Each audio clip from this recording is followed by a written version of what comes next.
Billions of years ago, Earth's surface was still and silent. No continents, no drift in plates, no mountains rising from the deep. Then something changed. The planet cracked, moved, and began to breathe.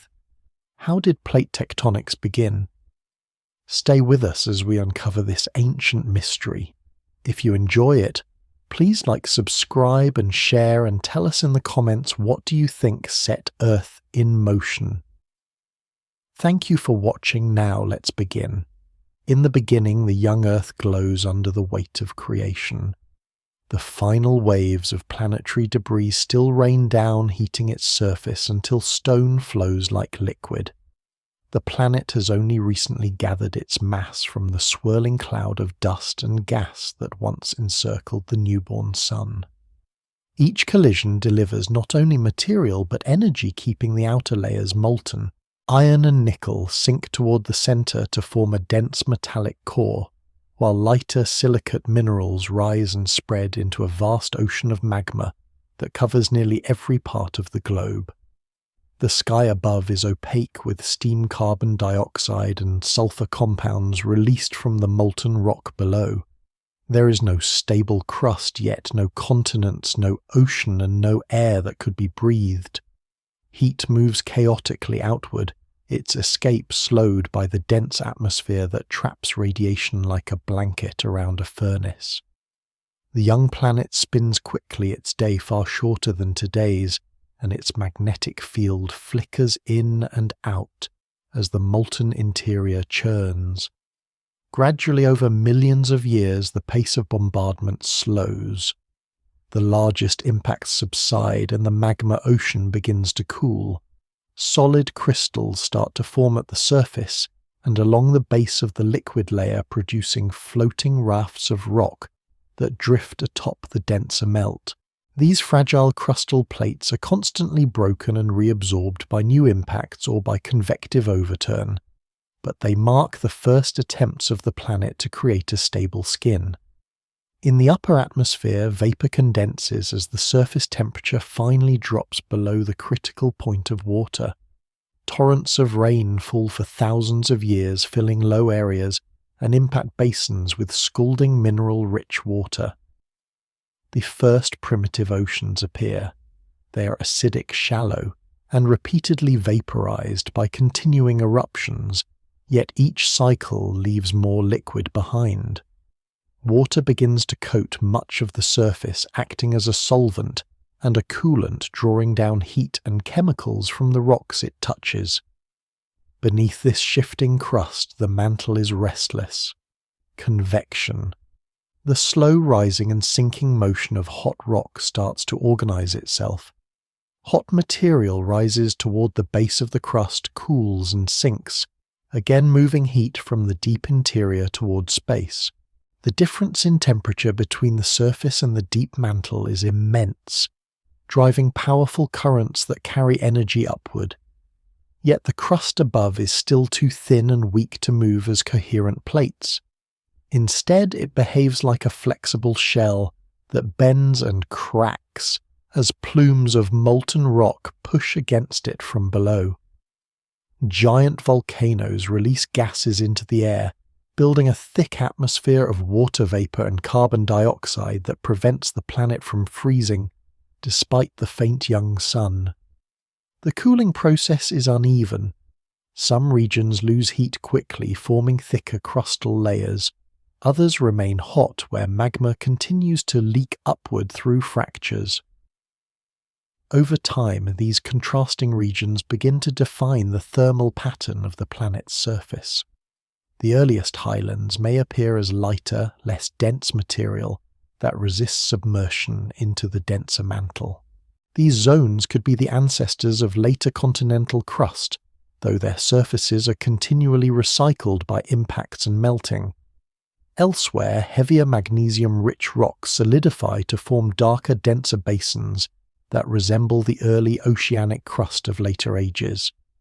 In this chaotic interplay between heat and cooling, the first differences in rock composition and density emerge, faint precursors to the contrasts that will one day drive plate tectonics. energy within the planet remains intense.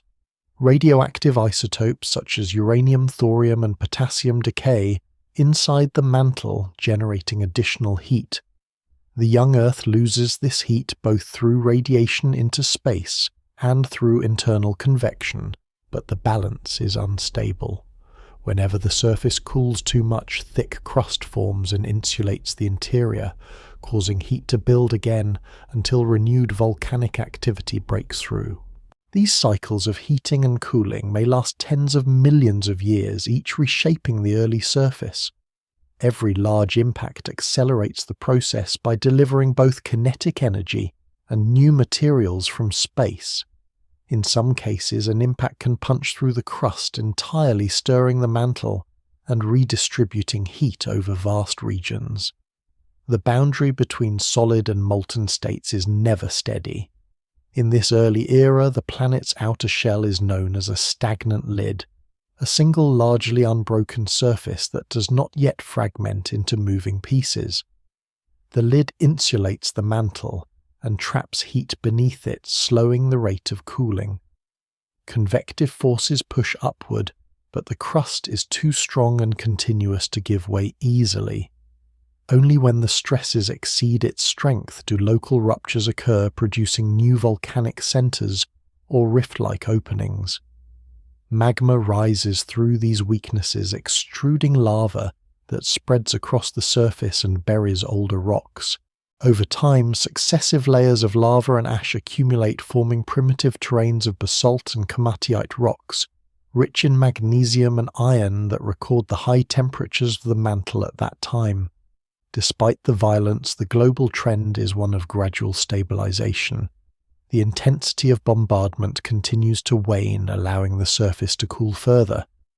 Oceans deepen, and steam clouds thin enough for sunlight to reach the ground in weak filtered light.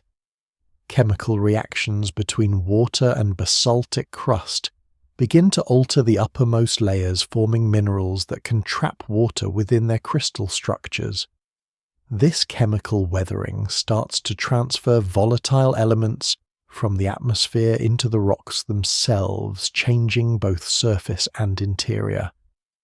With each interaction, the crust becomes more complex and more variable in composition.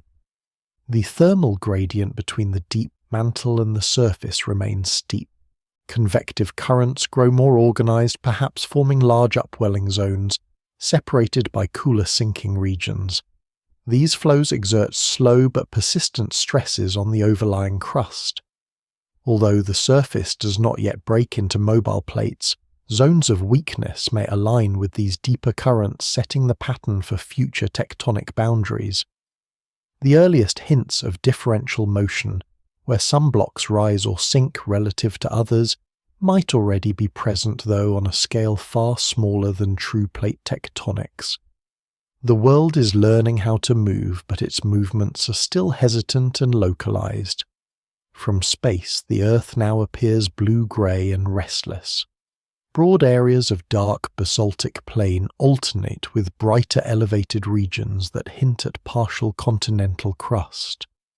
Thick white clouds swirl in turbulent patterns above, reflecting the constant exchange of heat and water between the surface and sky. Lightning flashes through storms that carry dissolved minerals back to the sea. The planet's magnetic field strengthens as the metallic core differentiates and begins to spin more steadily, shielding the atmosphere from the young sun's solar wind. Slowly, stability increases.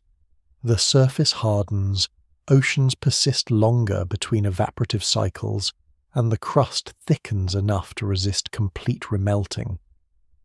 This is the setting in which plate tectonics will one day begin a world that has cooled enough to form a coherent shell, yet retains within its interior enough heat and motion to challenge that rigidity. The balance between strength and weakness, between cooling and convection, between surface water and deep rock is still evolving. Nothing yet moves in the way it will later, but the ingredients are gathering the contrasts in density, the accumulation of internal heat, and the presence of water that will weaken rock at depth. The Earth stands on the edge of transition, no longer entirely molten, not yet fully dynamic, suspended in the long interval between chaos and motion. As the bombardment lessens and the atmosphere clears, the surface of Earth cools enough for water to remain in liquid form. Steam condenses, falls, and returns in endless cycles, each deluge eroding and sculpting the crust below. Over many millions of years, the rain fills basins and impact scars, forming the first true oceans.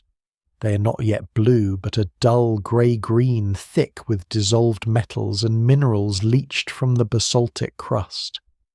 Their chemistry is unlike anything familiar today, acidic, saline, and churning with volcanic gases that bubble through vents along the seafloor.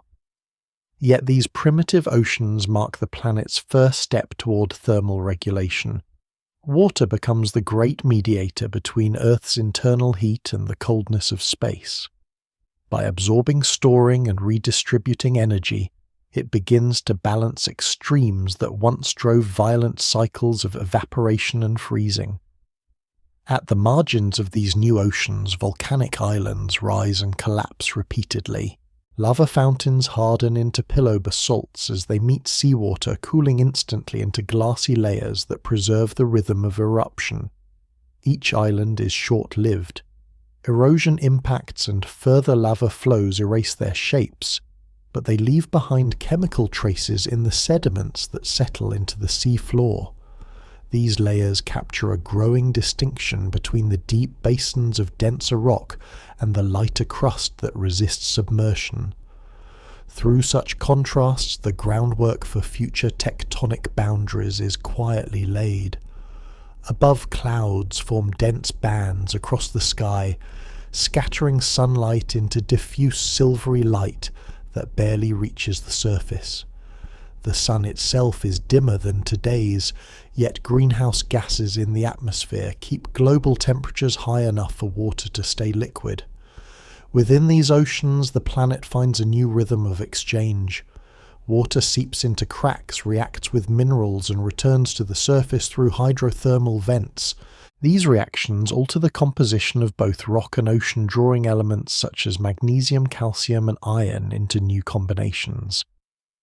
The process also releases hydrogen, methane, and other gases, contributing to a constantly evolving atmosphere. On the sea floor, vast networks of fissures allow heated water to circulate through the upper crust. Minerals precipitate from these fluids, building chimneys and spreading chemical layers that slowly thicken the oceanic floor. Even without living organisms, these hydrothermal systems form a self-sustaining cycle of dissolution and deposition that redistributes material across the surface of the Earth. The presence of water begins to influence the planet's internal mechanics. As oceanic crust becomes saturated, it cools more rapidly, allowing denser minerals to form and sink slightly deeper into the mantle. The difference in density between wet and dry regions creates stress across the crust, though still far from the mobility of later epochs.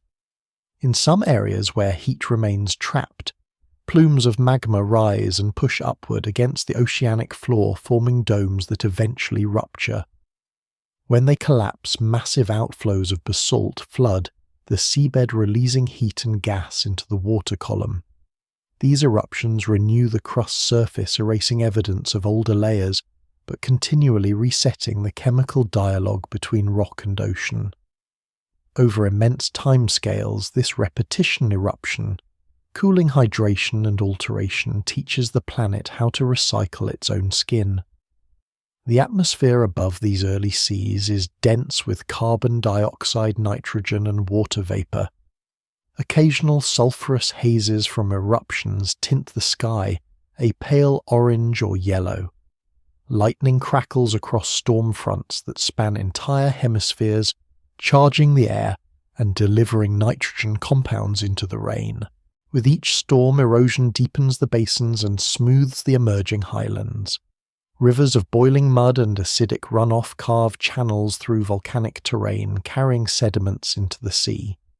Gravity and convection together redistribute material from high to low, from hot to cool in an endless balancing act. Though life is still absent, the dynamic interplay between rock, water, and atmosphere creates a feedback loop that steadily transforms the planet's energy budget. Over time, the oceans deepen, the surface crust thickens enough to resist total remelting, and the heat flux from below becomes more localized. Volcanic ridges line the floor of the seas where new basalt emerges from fissures. Each flow pushes older rock aside, producing slow lateral motion that hints at the principle of seafloor spreading long before it becomes global. These movements remain small and isolated, yet they mark a fundamental change. The crust is no longer entirely static. The oceans, acting as both coolant and lubricant, allow slight decoupling between surface layers and the convecting mantle beneath. Gravity pulls denser water-laden regions downward, while heat and buoyancy lift others upward. The result is a patchwork of protoplates that drift imperceptibly over the mantle's convective currents. On the edges of these primitive seas, the first continental fragments begin to emerge. These proto-continents form where repeated melting and crystallization concentrate lighter, silica-rich minerals. They stand as irregular masses of granitic rock, more buoyant than the basaltic ocean floor around them. Their margins are scarred by volcanic arcs and deep rift valleys filled with lava. Between these rising and sinking zones, sediment accumulates, compacting into layers that preserve evidence of the planet's first stable crustal surfaces. The atmosphere above these early landmasses is heavy with water vapor and carbon dioxide, but sunlight occasionally penetrates through glinting off wet rock and shallow pools. Each fragment endures for only a short geological moment before being buried or recycled, yet with every cycle the planet's crust becomes more differentiated. Within the mantle, convection patterns continue to evolve. Hot material rising beneath the oceans forms broad upwellings, while cooler zones beneath the continents begin to sink. This creates uneven heat distribution that fosters instability in the lithosphere. Regions that cool and thicken faster than their surroundings may begin to sag under their own weight, generating compressive forces that wrinkle and fracture the surface.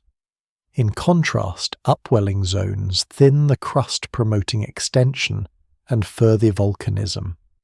Such contrasts repeated across the globe produce an intricate mosaic of stress fields that prepare the way for future tectonic behavior.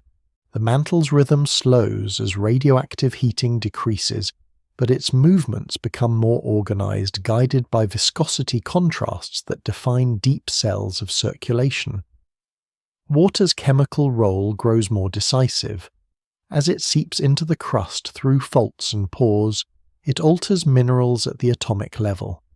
Basalts transform into hydrated rocks such as serpentinite, which are weaker and more ductile than their dry equivalents. This weakening reduces the resistance of the crust to deformation, making it more responsive to mantle convection below. Over tens of millions of years, these processes allow certain zones to bend and yield under stress, while others remain rigid. It is a delicate balance: too little water, and the crust remains locked. Too much, and it loses coherence altogether. The emerging pattern of partial coupling sets the stage for the first subduction-like motions, where dense hydrated crust begins to sink beneath lighter regions. The Earth of this time is quieter than in the era before, yet still alive with internal movement. Ocean currents driven by heat and salinity distribute energy, moderating climate across the globe. The constant cycling of water through evaporation and condensation smooths temperature extremes, allowing the surface to maintain relative stability. Beneath this calm exterior, however, the crust thickens unevenly, storing stress that will one day fracture it into discrete plates. Each volcanic ridge, each sagging basin, each hydrated fracture represents a small experiment in planetary motion. Step by step, the Earth is learning the mechanics that will later define its geological heartbeat. Viewed from afar, the planet now gleams with subtle blues and greys. The first deep basins shimmer under clouds that condense and break with regular rhythm. Volcanic islands drift in steaming seas, dissolving into their surroundings as quickly as they appear. The surface remains in flux, but the violent instability of earlier ages has passed. In its place is a restless equilibrium maintained by the quiet interplay of water, rock, and heat. The world has become a hydrous sphere, its surface no longer ruled by fire alone, but by the patient shaping force of water. Within this balance lies the quiet beginning of motion, a promise that the planet's surface will not remain still forever. As the oceans deepen and the atmosphere thickens into a veil of vapor and gas, the planet continues to cool, and the earliest crust begins to persist for longer spans of geological time. The Hadean crust, formed between roughly 4 and 4.5 billion years ago, is unlike the rigid continents known today. It is thin, brittle, and constantly recycled by the relentless forces below. At first, most of the surface remains basaltic, composed of dense, dark rocks, crystallized directly from molten material. But within this restless layer, variations in composition and temperature begin to appear. Lighter, silica-rich pockets rise slowly through heavier basalt, creating buoyant zones that resist melting and stand higher than their surroundings. These protocontinental nuclei mark the first stable foundations that can survive the endless overturn of early Earth. Their existence, though fleeting, begins to define the planet's surface diversity. Beneath them, convection currents in the mantle grow more ordered, developing the large circulation cells that will later guide the movement of plates. The mantle remains far hotter than in any later era, its viscosity lower, its flow more vigorous, so that even the stiffest rocks deform over long timescales. Each episode of crust formation begins the same way molten rock ascends through fractures, spreads outward, and cools to form new layers. Over time, these layers are buried, reheated, and remelted, generating a complex chemical evolution. Every partial melting event extracts lighter elements and leaves behind heavier residues, enriching the surface in silica and alkali metals. The earliest granitic rocks, preserved today in tiny remnants called zircons, suggest that patches of continental material were already forming within 200 million years of Earth's birth. These minerals hold isotopic clues showing that they crystallized in the presence of liquid water, meaning that a stable crust and active hydrosphere already coexisted. In this sense, the Hadean world, though chaotic, was not entirely molten. It was a planet learning to differentiate, separating dense from light, dry from wet, stable from unstable. The process of crustal recycling is constant. Impacts from leftover planetary debris strike the surface with immense force, penetrating the thin crust and stirring the mantle beneath. Each impact melts vast regions, vaporizes oceans, and redistributes rock over thousands of kilometers. Yet between these cataclysms, quieter intervals allow new crust to congeal. The planet breathes through destruction and renewal. When an asteroid several tens of kilometers wide strikes, the energy released can briefly return large portions of the surface to a molten state. But as the atmosphere thickens with steam and debris, it traps heat for shorter periods before radiating it away. Cooling resumes and the crust reforms, now composed of both the remnants of earlier rocks and newly crystallized magma. Over successive cycles, these events mix materials of different compositions, accelerating chemical diversity. The crust becomes patchwork, a mosaic of basaltic plains, impact melt sheets, and protocontinental fragments that drift passively atop a convectant mantle. The relationship between crust and mantle is dynamic and deeply intertwined. Heat from below continually tries to escape, but the crust, though thin, acts as an imperfect lid. Where this lid cracks, magma rises and erupts, creating local upwellings. Where it thickens, heat builds until buoyant plumes form and pierce it from beneath.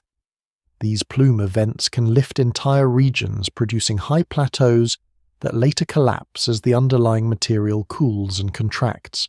Each pulse of rising magma delivers fresh material to the surface and withdraws heat from the deep interior.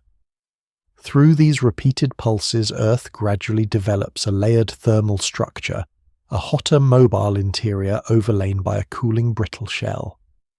This division sets the foundation for future tectonic behavior, because the contrast in strength between deep and shallow layers determines where motion can eventually localize. Water begins to play a deeper role than simple surface cooling. When rainwater and seawater seep into fractures, they react with the hot rocks below. This process, known as hydrothermal alteration, changes the mineral composition of the crust and transfers water into its crystal lattice. As hydrated minerals accumulate, they weaken the mechanical strength of the crust, making it more ductile. In time, these zones of altered rock become the preferred sites for deformation, bending and yielding under stress instead of fracturing. The planet thus develops the capacity to absorb internal strain rather than simply cracking apart. Each interaction between water and rock helps define the balance between rigidity and plasticity that will later govern plate motion. The earliest continental fragments continue to evolve. Repeated melting and differentiation concentrate elements such as aluminum, potassium, and silicon in the upper layers, producing lighter rocks that rise and float above the denser basaltic substrate. These buoyant patches may fuse together during periods of mantle upwelling, forming primitive continental masses a few hundred kilometers across. Their surfaces eroded by constant rainfall and bombarded by smaller impacts generate sediments that accumulate along their margins. When these sediments are later buried and heated, they recrystallize into metamorphic rocks, recording within their structure the pressures and temperatures of a deep Earth still in transition. Such materials, though largely lost to time, represent the first geological memory of the planet, a record of how the crust began to thicken and diversify. Thermal models suggest that the mantle at this stage is nearly twice as hot as it is today. Convection is vigorous, producing rapid overturn that prevents long-term stability. Yet this same intensity promotes chemical differentiation. Each convective cycle extracts heat and volatile elements from the interior, gradually cooling the whole planet. In regions where mantle plumes are strongest, the surface may bulge upward by several kilometers, thinning the overlying crust and triggering volcanic activity on a massive scale. When these regions cool, they sink again, dragging parts of the crust downward into the mantle. This is not true subduction, as seen in later tectonics, but it is a close precursor. A process of localized foundering driven by density contrasts between hot light and cold heavy material. Through such motions, the first vertical recycling of crust begins. The magnetic field of the planet strengthens as the iron core continues to cool and crystallize. This field shields the upper atmosphere from the erosive power of the solar wind, preserving volatile compounds such as water and carbon dioxide that would otherwise be stripped away. As a result, the oceans remain, and the cycle of rain and evaporation stabilizes. The surface climate, while still extreme, becomes more predictable in pattern. Daytime heat drives evaporation, nighttime cooling brings condensation and torrential rain. These cycles of water movement erode rock transport, dissolved ions, and deposit minerals anew. In doing so, they initiate the first long-term weathering feedbacks that will later regulate carbon dioxide and surface temperature once plate tectonics takes hold. Across the planet, the balance between impact heating and radiative cooling begins to tilt towards stability. The frequency of major impacts declines, giving the crust longer intervals to solidify. The mantle's heat output decreases slowly, but the crust now survives long enough to influence its flow. Thickened regions act as insulation, forcing heat to escape through weaker areas where volcanism becomes concentrated. This uneven distribution of heat lays down a global pattern of thermal highs and lows, the primitive analogues of future ridges and trenches. Although the surface still appears chaotic with frequent eruptions and meteor strikes, its processes are beginning to organize. The planet that once changed entirely every few million years now retains recognizable features across much longer spans. Seen from space, the Hadean Earth would appear mottled and dim, its surface partly obscured by clouds and plumes of volcanic gas. Glints of molten lava would dot the darker crust, while the faint shimmer of oceans reflected a sun weaker than today's. Beneath the surface, convection and differentiation continue their slow partnership. The crust thickens where it cools fastest and thins where heat remains trapped, creating a self-regulating cycle that redistributes energy across the globe. In these deep and silent motions lies the essence of future tectonics, the perpetual attempt of a hot planet to shed its heat through movement. The crust that now stabilizes the surface will in time become the mechanism of its motion. For now, the Hadean Earth stands at a delicate equilibrium, solid enough to endure, yet fluid enough to change a restless foundation, awaiting the first true stirrings of the plates to come. Deep within the planet, far below the young crust and the darkening oceans, the mantle remains a vast reservoir of heat. It moves slowly, but its movement never stops.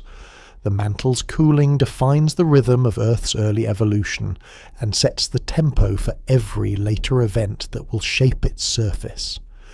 In these ancient times, the temperature difference between the core and the surface exceeds thousands of degrees Celsius. This gradient drives convection, the slow, overturning motion in which hot material rises while cooler material sinks. Convection is the heartbeat of a rocky planet. It carries energy outward, redistributes elements, and ultimately gives birth to tectonic motion. During the Hadean and early Archean eons, this circulation is especially intense. The mantle is less viscous, almost soft in its slow flow, and its heat escapes in great pulses through volcanic eruptions and widespread magmatic resurfacing. Each episode of Release helps the Earth to balance its energy, yet none is enough to bring lasting calm.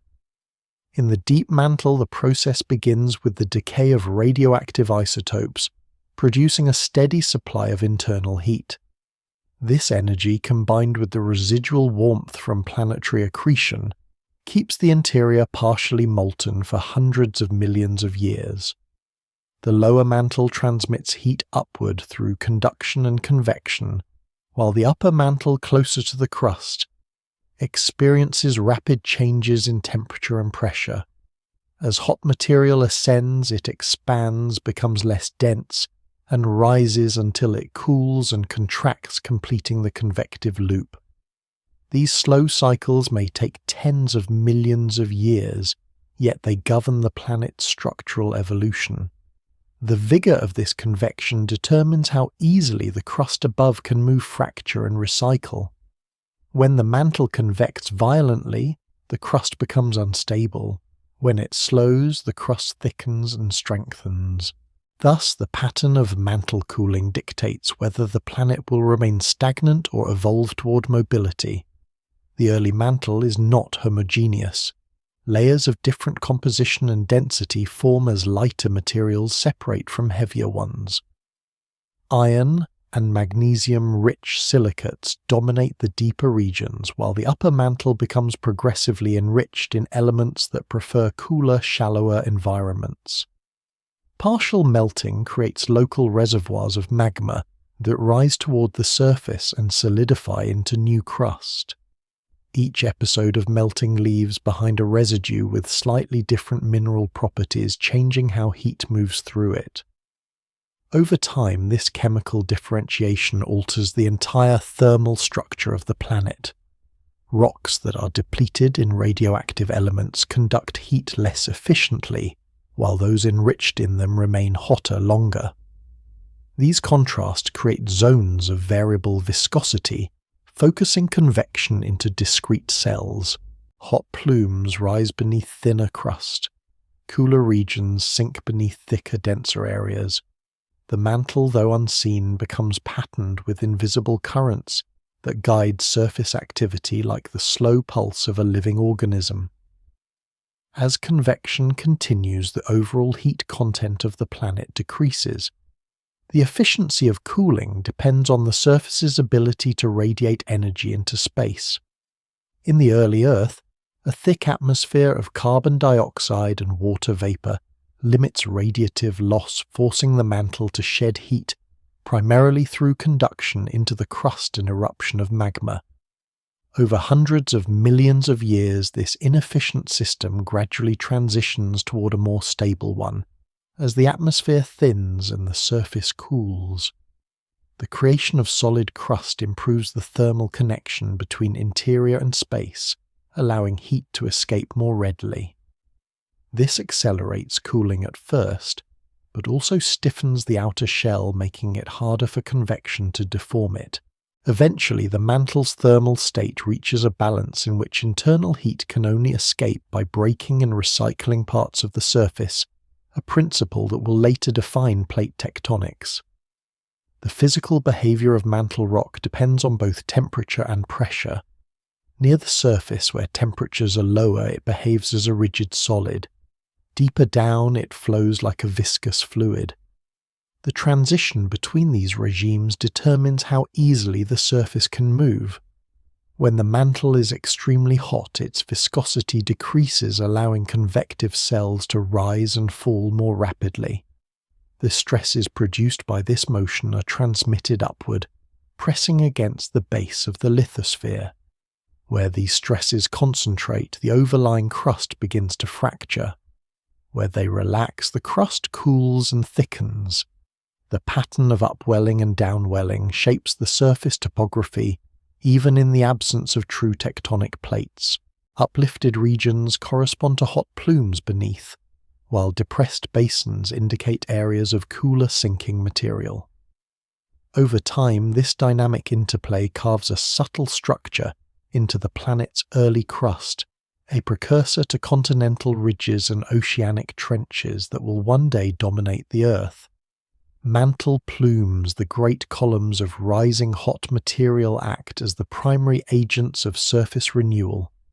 When a plume reaches the base of the crust, its heat melts surrounding rock and creates massive volcanic provinces. These eruptions release vast amounts of gas and new material onto the surface, briefly accelerating cooling, but also thickening the atmosphere. After each event, the mantle beneath contracts and stabilizes until another pulse begins. The cycle of plume ascent and collapse redistributes heat unevenly across the globe, ensuring that no region cools uniformly. This unevenness is crucial. It introduces mechanical and thermal contrasts in the lithosphere, the necessary ingredients for motion. In regions where plumes are absent, the mantle cools and stiffens, creating heavy, dense roots that slowly sink, drawing surface material downward. The alternation between rising plumes and sinking slabs defines the first crude pattern of vertical circulation that foreshadows later plate behavior. The cooling mantle also affects the magnetic field. As the core solidifies from the center, outward heat extracted by mantle convection helps sustain the geodynamo. The interaction between core and mantle becomes a feedback system. Efficient cooling of the mantle drives the flow of molten metal in the outer core, maintaining the magnetic shield that protects the planet's atmosphere. Without this continuous heat exchange, the field would weaken and solar radiation would strip away volatile elements essential for the oceans. Thus, the evolution of the mantle directly influences the planet's habitability. It is not merely a passive layer, but a regulator of conditions at the surface. Every fluctuation in its temperature reverberates through the crust, oceans, and air. Through the Archean eon, the mantle's cooling rate slows as radioactive heat diminishes and the crust thickens. Convection cells become larger and more sluggish, promoting longer-lived surface features. The growing contrast between hot and cold regions increases shear stresses at the base of the lithosphere. Eventually, these stresses will become strong enough to initiate localized failure zones, where slabs can begin to sink into the mantle. For now, the system remains mostly stagnant, but the signs of future mobility are clear. Seismic and thermal instabilities concentrate along the boundaries of convective cells, softening rock and enabling limited differential motion. As the mantle continues to cool, these zones of weakness will become the first seeds of subduction. From the surface, none of this is visible. The oceans appear calm, the continents, if they can yet be called that, rise and fall in slow cycles of volcanism and erosion. Yet beneath this tranquil facade, the planet's interior is alive with motion. Each convective cycle removes a small portion of the planet's primordial heat, bringing it closer to mechanical equilibrium. Cooling is destiny.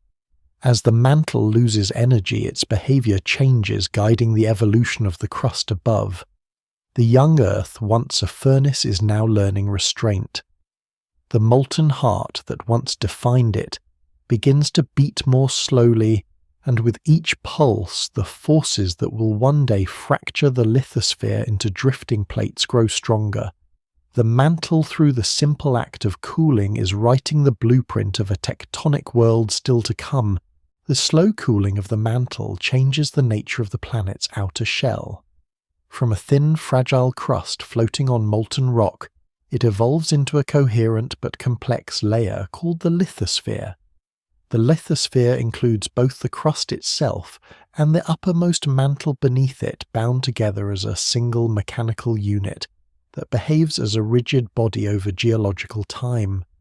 Its formation marks a turning point in Earth's story, the creation of a surface strong enough to transmit stress, thick enough to insulate, and brittle enough to break. As the mantle loses heat, the boundary between the rigid exterior and the ductile interior moves downward. Minerals that once flowed under moderate stress now cool and lock into position, producing a thicker, stronger lid above the convecting mantle. This transformation does not happen evenly. Some regions cool faster, developing deep roots that extend tens of kilometers into the mantle, while others remain hotter and more flexible. The result is a patchwork of blocks, each with its own thermal and mechanical identity. Within this emerging shell, density contrasts between different rock types become crucial. Basaltic crust formed at high temperatures is denser than granitic material formed through repeated melting. As lighter, silica-rich rocks accumulate in certain zones, they create buoyant regions that rise higher, forming the first enduring continental fragments. Heavier, iron-rich regions sink slightly, forming depressions that collect water and sediment. Over immense spans of time, these contrasts deepen the separation between continental and oceanic realms. The lithosphere thus begins to mimic in primitive form the structure it will maintain throughout Earth's history, a mosaic of light, buoyant continents surrounded by denser, lower-lying basins. This differentiation strengthens the vertical layering of the planet and establishes feedback between crustal thickness, surface relief, and heat flow. Thicker crust insulates better, trapping heat below, while thinner crust cools faster and allows new material to form. At the boundary between lithosphere and asthenosphere, the partially molten, more ductile region beneath shear zones develop. These are zones of weakness where stress from mantle convection concentrates. Though the lithosphere as a whole moves slowly, these boundaries permit limited slip and deformation. They represent the first rudimentary outlines of what will later become plate boundaries. Still, the planet remains in what scientists call a stagnant lid regime. The entire surface acts as a single continuous layer, occasionally breaking locally, but never reorganizing globally. The forces driving deformation are present, but the lid's strength still exceeds the stresses applied to it. The lithosphere grows thicker and heavier, while the mantle below continues to churn restlessly, pressing upward where heat accumulates and pulling downward where material cools. As the lithosphere thickens, its base interacts more strongly with the mantle beneath. Heat conducts through it less efficiently, creating temperature gradients that encourage convection in the underlying asthenosphere. Rising plumes deliver fresh magma to the base of the crust, adding new material and renewing local heat flow. In places where these plumes are strongest, the lithosphere swells upward, forming domes and rifts. These regions become the first laboratories of mechanical failure. When the tensile stresses within a dome exceed the brittle strength of the rock, fractures open, allowing magma to intrude and weaken the crust further. Over time, such zones may evolve into spreading centers, though on the early Earth they remain localized and transient. Their presence, however, reveals an important truth. The lithosphere is not a static shell, but a responsive skin molded by the slow breathing of the planet beneath. The composition of the lithosphere continues to change. Through repeated cycles of volcanism melting and metamorphism, elements redistribute themselves between crust and mantle. Radioactive isotopes concentrate in the crust, providing internal heat that slows cooling locally. Water released from hydrated minerals lowers the melting point of surrounding rocks, promoting partial melting and further differentiation. These chemical and thermal feedbacks give rise to a more complex lithosphere, layered both physically and compositionally. The upper part becomes cold and brittle. The lower part, still warm, behaves more ductilely, capable of flowing over long timescales. This gradation in mechanical properties allows the lithosphere to flex under load-storing elastic energy that can be released suddenly during fracture. The capacity to flex and break in this way is essential for the eventual onset of plate motion. Over hundreds of millions of years, the balance between heat production and heat loss stabilizes. The global rate of volcanism declines as the mantle cools, but where activity continues, it becomes more focused. Narrow belts of intense magmatism alternate with vast quiet plateaus. Impact events, now rarer, still play a role in reworking the crust, but their influence fades compared with internal dynamics. The lithosphere's evolution is increasingly governed from within. Mountain-like swells form where thick crust resists subsidence, while deep basins appear where dense, cooled lithosphere pulls downward under its own weight. These variations in topography drive erosion, sedimentation, and hydrothermal circulation, coupling the mechanical and chemical evolution of the surface. In this interplay of uplift, weathering, and burial earth, begins to display the slow rhythms of geological change that will persist for the rest of its history. Thermal modeling suggests that by this stage the average thickness of the lithosphere exceeds 100 kilometers in the cooler regions, though it remains far thinner beneath active volcanic centers. This variation in thickness controls how stress is transmitted from the mantle to the surface. In thick, strong regions, convection has little effect. In thinner zones, the coupling is direct and the crust can deform more readily. Over time, these thin zones align with the edges of the thermal upwellings in the mantle. The alignment creates long belts of weakness that will later serve as future tectonic plate boundaries. For now, they simply mark where the stagnant lid begins to strain under the planet's internal forces. Water again proves decisive. It infiltrates the lithosphere through fractures and porous zones, altering minerals and reducing their strength. In the lower lithosphere, small amounts of water can trigger partial melting, creating a low-viscosity layer that further decouples surface and mantle. This subtle lubrication effect allows blocks of lithosphere to shift relative to one another without requiring complete fracture. Even minor motion in these zones transfers stress across large distances, promoting additional cracks elsewhere. Through this self-reinforcing pattern, the planet edges closer to the conditions needed for plate mobility. The lithosphere, once a continuous armor, becomes a network of semi-independent pieces linked by zones of weakness. Seen from above, the Earth of this era would appear calmer than in earlier ages, but no less dynamic in essence. Oceans still dominate, covering much of the surface, their depth shaped by the uneven density of the crust below. Protocontinents, small and scattered, rise as pale patches amid the darker oceanic plains. Volcanic arcs smoulder along their margins where mantle heat continues to find its escape. Clouds trace complex patterns of evaporation and condensation, carrying the memory of the surface below them.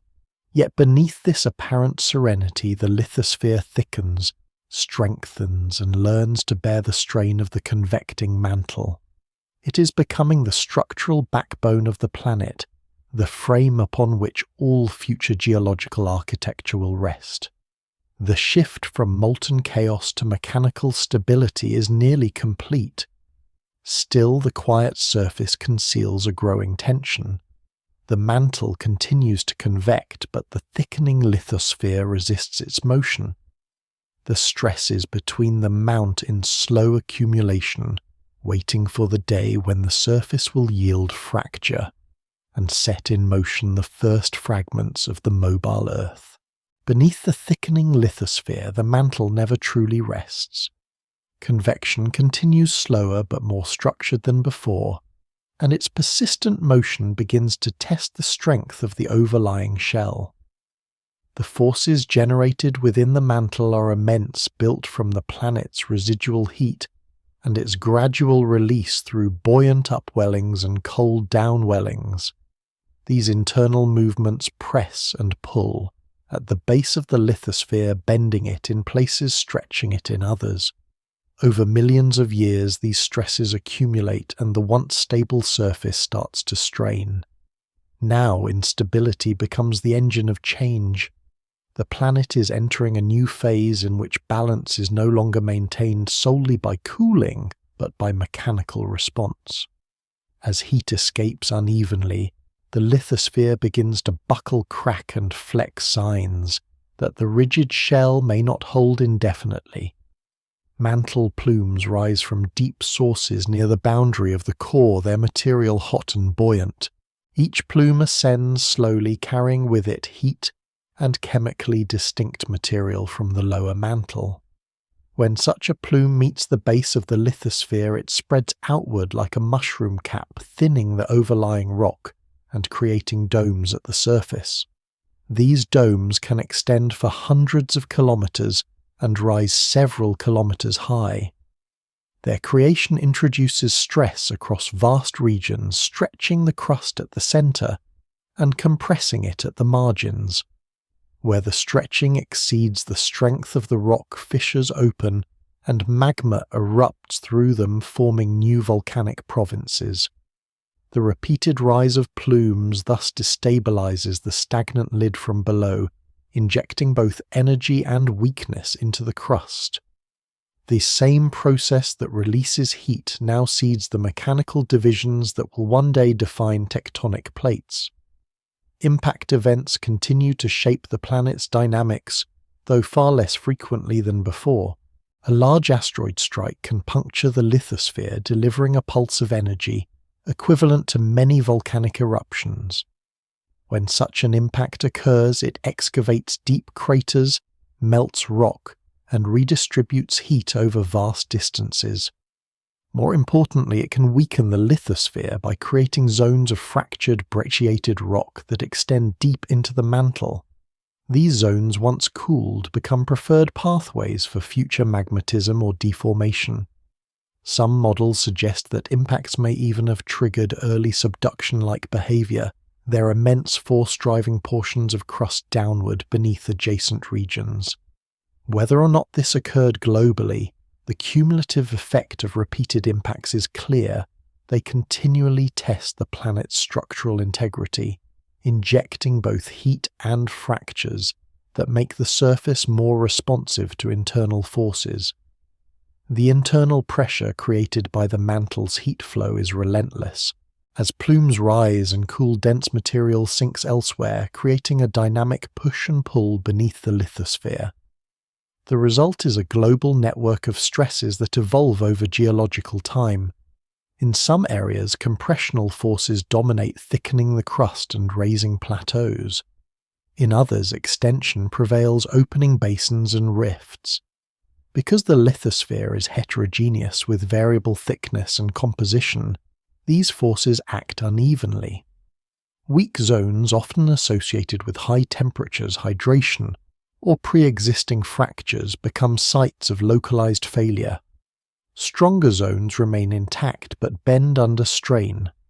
This uneven response ensures that the first large-scale deformations do not appear as uniform cracks, but as broad, interlinked systems of faults, folds, and uplifted ridges.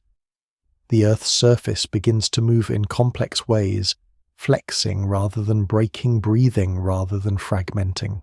One of the most significant consequences of this internal stress is the generation of a regional topography. Where mantle upwellings push upward, the lithosphere arches. Where it cools and sinks, the surface depresses. These vertical movements establish gravitational imbalances that feed back into horizontal stress.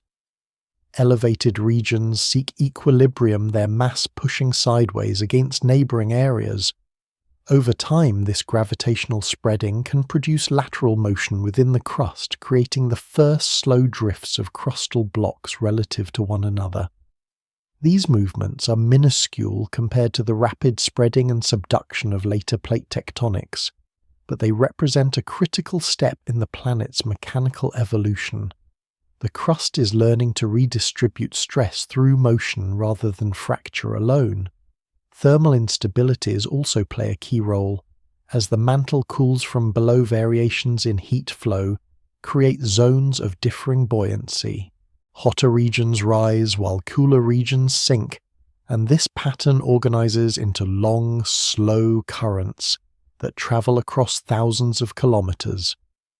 When these currents intersect with areas of variable crustal thickness, the interaction amplifies stress at the surface. Over millions of years, such feedbacks create persistent deformation belts where material is continuously added or removed. These belts are precursors to the orogenic systems of later times, the first rudimentary mountain chains and depressions born not of collision but of internal adjustment. Each cycle of uplift and erosion further redistributes mass, enhancing the system's ability to self-regulate. Chemical feedback amplifies physical instability. As mantle material rises and melts, volatile compounds such as water and carbon dioxide are released into the overlying crust. These volatiles lower the melting point of surrounding rocks, encouraging further melting and weakening. In subcrustal zones where water penetrates through cracks, peridotite transforms into serpentinite, a softer, less dense rock that allows slip and deformation. Once this process begins, it propagates. Serpentinized zones accommodate strain, relieving stress locally but transferring it elsewhere where new fractures form. Gradually, the lithosphere evolves from a uniform shell into a segmented structure threaded by belts of weakness. These belts are not yet plate boundaries, but they serve as their mechanical ancestors, a network through which the planet experiments with mobility. Meanwhile, the surface environment continues to respond to these deep processes. Volcanic outpourings build new crust in some regions and bury old in others. Each eruption releases gases that thicken the atmosphere, maintaining high surface temperatures and preventing the oceans from freezing despite the faint young sun.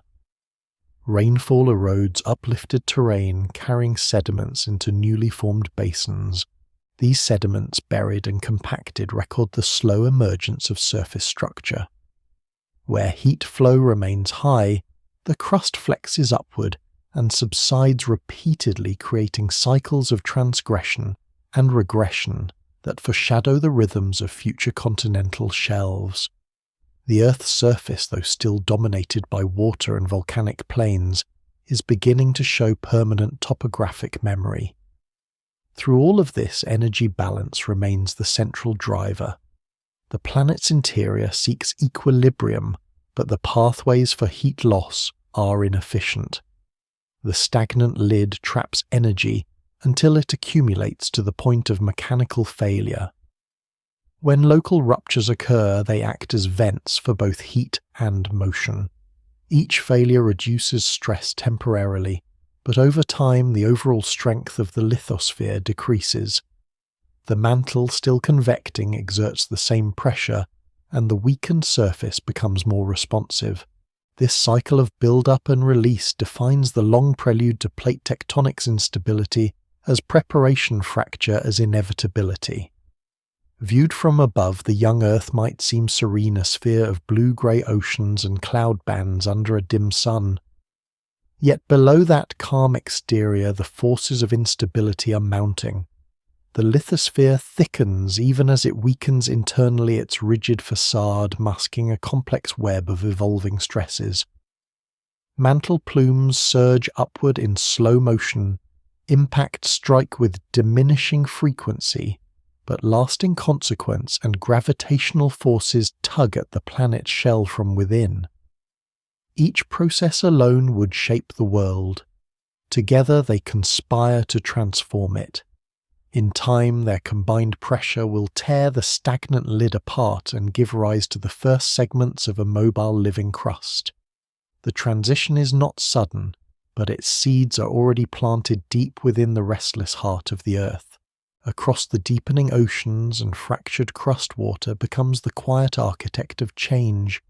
It is the only substance on the planet that exists abundantly in liquid vapor and solid forms, and in each state it reshapes the surface and interior in subtle, cumulative ways.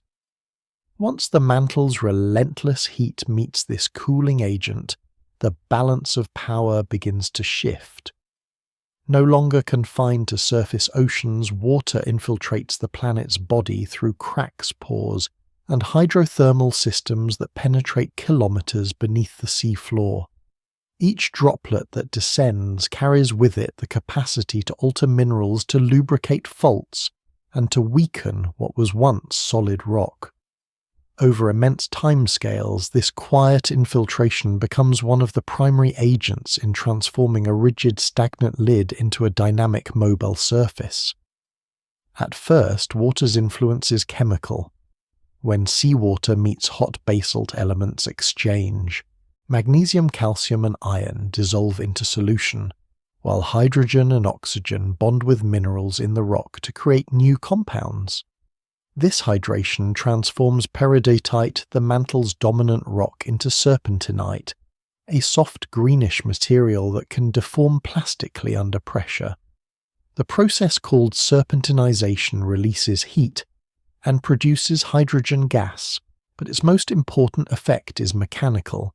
It reduces rock strength dramatically. Where the crust is hydrated, it bends and flows more easily. Where it remains dry, it resists. The contrast between wet and dry zones introduces a new kind of instability, one rooted not in temperature, but in chemistry. Once begun, this process spreads downward and laterally, creating a network of weak layers within the lithosphere.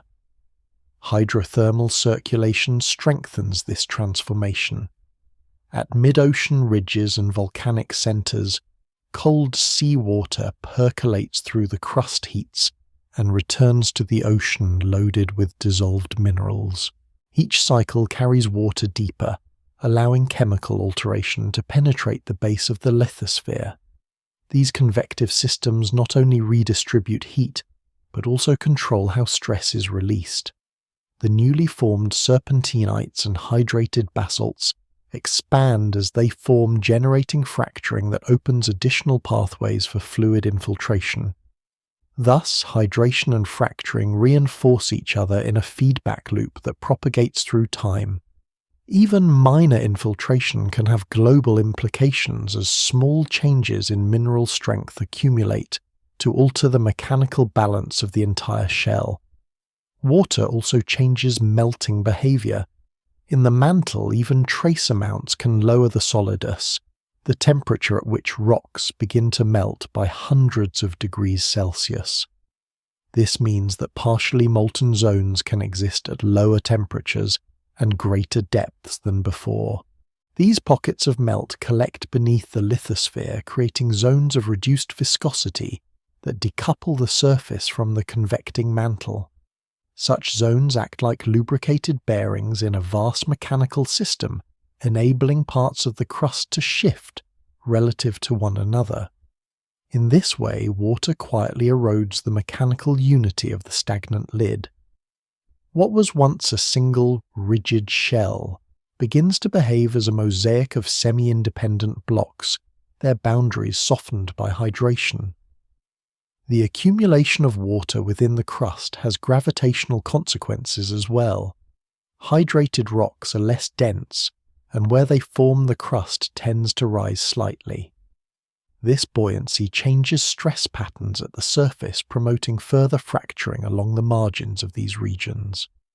The uplifted areas become sites of enhanced erosion, delivering sediments back into the oceans, while subsiding zones nearby collect new layers of volcanic and sedimentary material. Over time, the constant exchange of water and rock generates lateral contrasts in thickness and density that mimic the first outlines of future tectonic boundaries. Even without true plate motion, the planet begins to divide itself into domains of differing mechanical behavior, each defined by its relationship to water. At the microscopic scale, water weakens rocks by enabling grain boundary, sliding, a process in which mineral grains move past one another without breaking. This ductile deformation allows slow, continuous flow, even in materials that would otherwise fracture. The lower lithosphere, where temperature and pressure are high, becomes particularly susceptible. Under the combined influence of hydration and stress, it starts to flow laterally, redistributing strain across wide areas. The upper crust, colder and more brittle, responds by cracking along fault zones. These faults often fill with minerals precipitated from circulating fluids, locking temporarily before reactivating as conditions change. Each cycle of sealing and reopening records another pulse in Earth's long preparation for mobility. The release of volatiles from hydrated minerals becomes another engine of transformation. As water-bearing rocks descend or are buried deeper by sediment and volcanic deposits, they heat and release water back into the surrounding rock. This expelled water lowers melting points locally, creating small magma pockets that rise and rejuvenate the surface. Such localized melting does more than build volcanoes. It reshapes stress fields by adding and removing mass. Over millions of years, this vertical recycling between solid rock fluid and melt integrates the hydrosphere into the planet's deep dynamics. The boundaries between surface and interior begin to blur. Water is no longer only an external agent, but a structural participant in Earth's inner processes. Hydration also contributes to the eventual nucleation of subduction. In areas where the lithosphere cools and thickens, its base becomes negatively buoyant. Normally, a rigid plate would resist bending, but hydrated rocks near the base of the crust lose strength and allow flexure. Once bending begins, gravity takes over. The denser parts of the lithosphere start to sink, dragging adjacent material with them. Though still limited in scale, these small downwellings foreshadow the geometry of future subduction zones. Water, by reducing friction and promoting ductility, makes this descent possible. Without hydration, the lithosphere might have remained locked indefinitely. With it, the possibility of motion becomes real. At the surface, the presence of vast oceans amplifies the effect of internal processes. The weight of water exerts pressure on the crust, influencing how it responds to buoyant and gravitational forces. In deep basins, this pressure suppresses volcanic eruptions and limits degassing. In shallower areas, it enhances fracturing and circulation.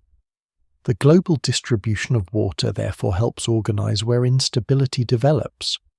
Regions beneath deep oceans evolve differently from those under emergent continental fragments, and their contrasting behaviors reinforce the mechanical complexity of the lithosphere.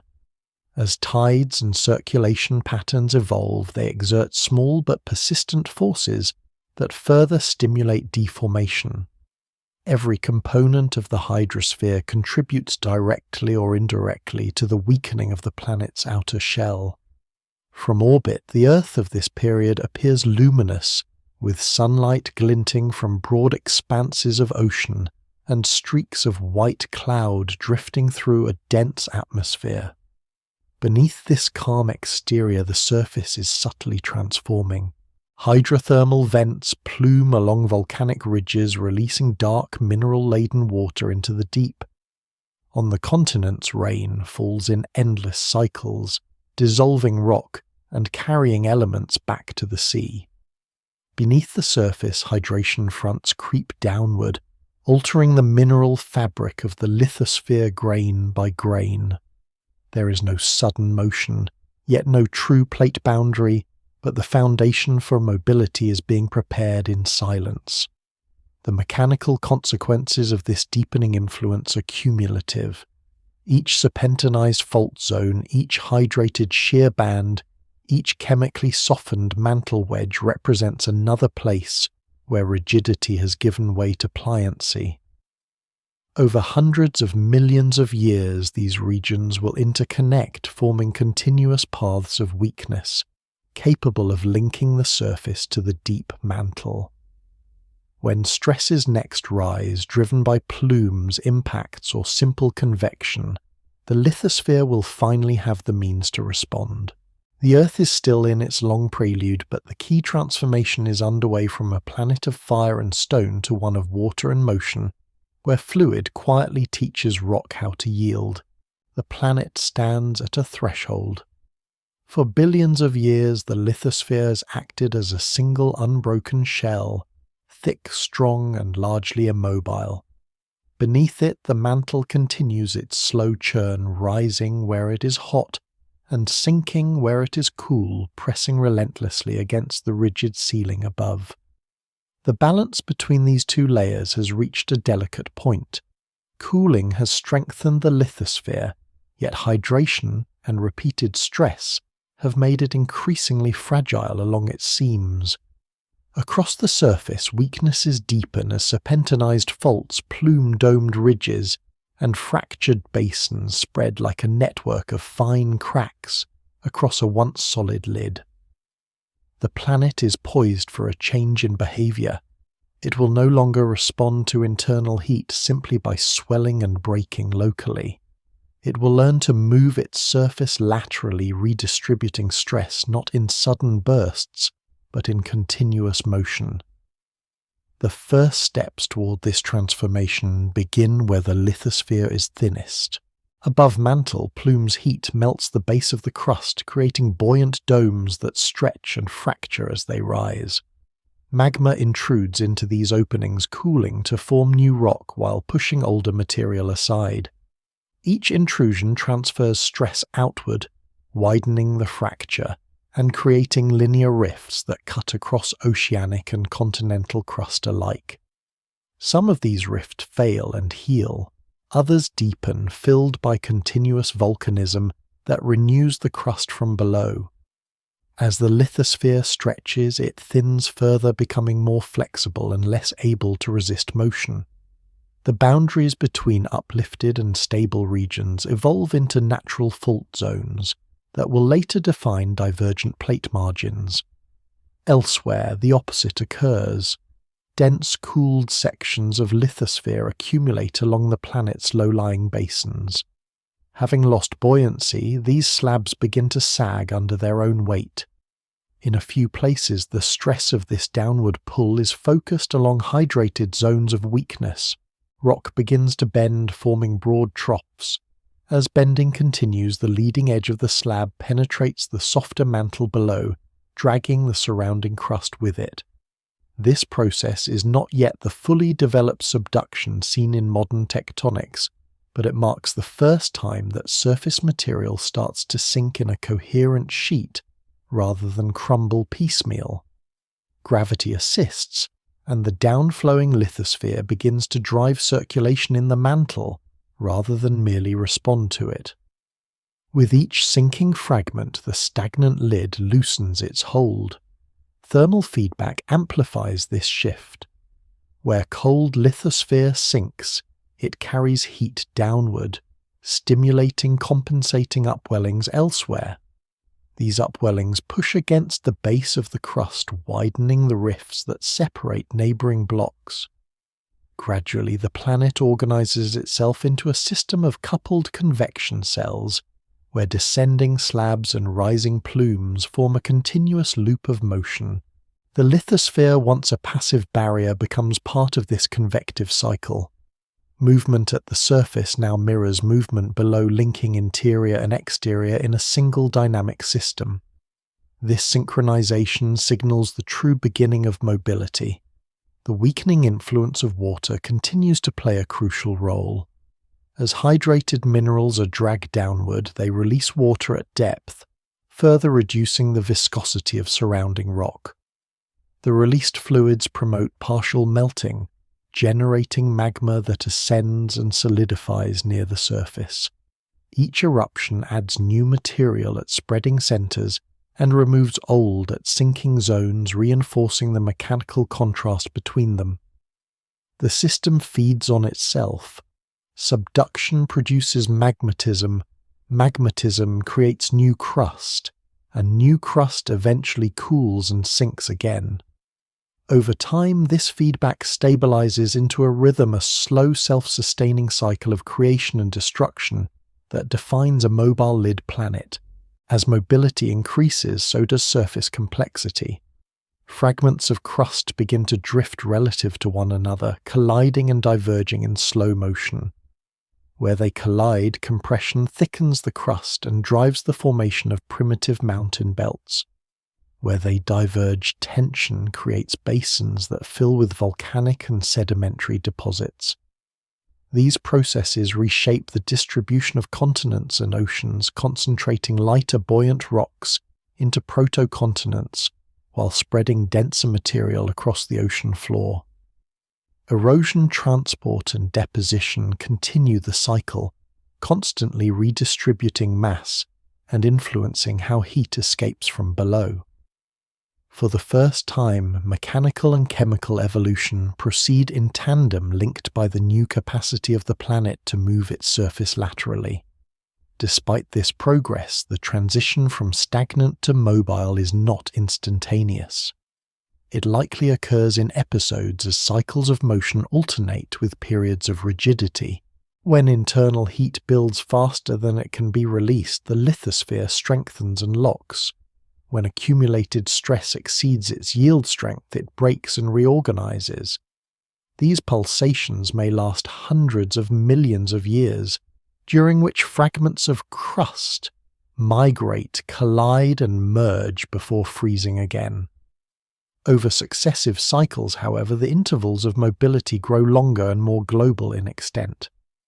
Eventually, the planet crosses a threshold beyond which continuous motion becomes the dominant mode of heat loss. At that point, the surface no longer behaves as a single unit, but as a collection of interacting plates. From a structural perspective, the transformation is profound. The planet's outer shell evolves from being controlled purely by vertical forces, upwellings and downwellings, to being shaped equally by horizontal ones. Lateral motion allows stress to be shared across the globe, rather than concentrated in isolated regions. This redistribution prevents catastrophic resurfacing events and enables long-term stability of continents and oceans. The lithosphere becomes not merely a lid but a flexible boundary layer capable of constant renewal. Mantle convection and surface motion become interdependent. The interior drives the plates, and the plates in turn regulate how the interior cools. Through this feedback, the Earth attains a level of thermal and mechanical balance unknown in its earlier history. Viewed over geological time, this transformation rewrites the planet's surface architecture. Ancient crustal fragments that once floated independently now move coherently across the globe, carried by convection cells that span thousands of kilometers. Chains of volcanoes mark the sites of rising magma, while deep trenches record zones of descent. Between them lie vast plains of new oceanic crust born at spreading centers and destined to be consumed again.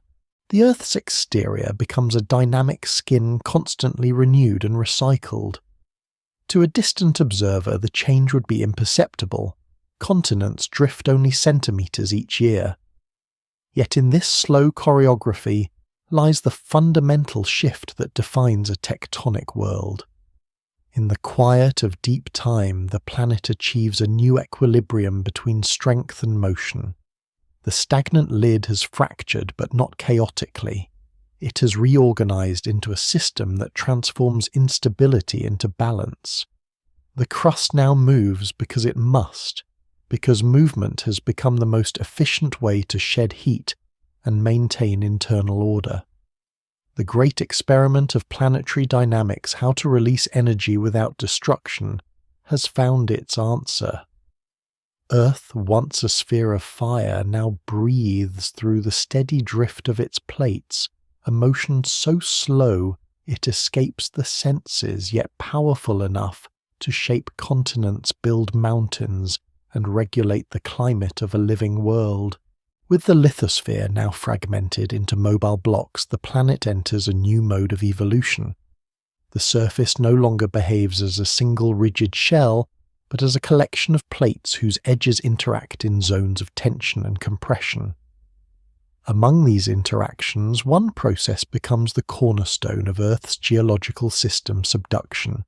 Subduction is the descent of one plate beneath another, returning surface material to the mantle and driving the cycle of crustal renewal. It is the mechanism that closes the loop between creation and destruction, linking the outer crust to the deep interior in a continuous circuit. Once established, it transforms the Earth into a self-regulating planet. But its origin lies in gradual processes already underway: thermal contrasts, gravitational forces and hydration that converge to make the first true subduction zones possible. The earlier subduction events likely begin in regions where dense old lithosphere meets thinner younger crust. As newly formed oceanic crust cools, it thickens, increases in density, and eventually becomes heavy enough to sink. The pull of gravity acting on this cold, rigid slab provides the first downward force capable of overcoming the buoyancy of the underlying mantle. Yet this descent requires weakness, a hinge along which the plate can bend. Such weakness exists where hydration has softened rocks, where repeated magmatism has fractured the crust, or where earlier impacts have left deep scars. In these places, stress concentrates, and the lithosphere flexes downward into the mantle. Once initiated, the process feeds itself. Sinking lithosphere drags more crust behind it, forming a trench at the surface and a descending slab below. At the same time, buoyant mantle material rises nearby to replace what is displaced. This circulation enhances melting, producing magma that erupts through the overriding plate. Chains of volcanoes mark these convergent boundaries, their eruptions releasing water and gases brought down by the subducting slab. The cycle of subduction and volcanism thus begins to couple the planet's interior chemistry with its atmosphere and oceans.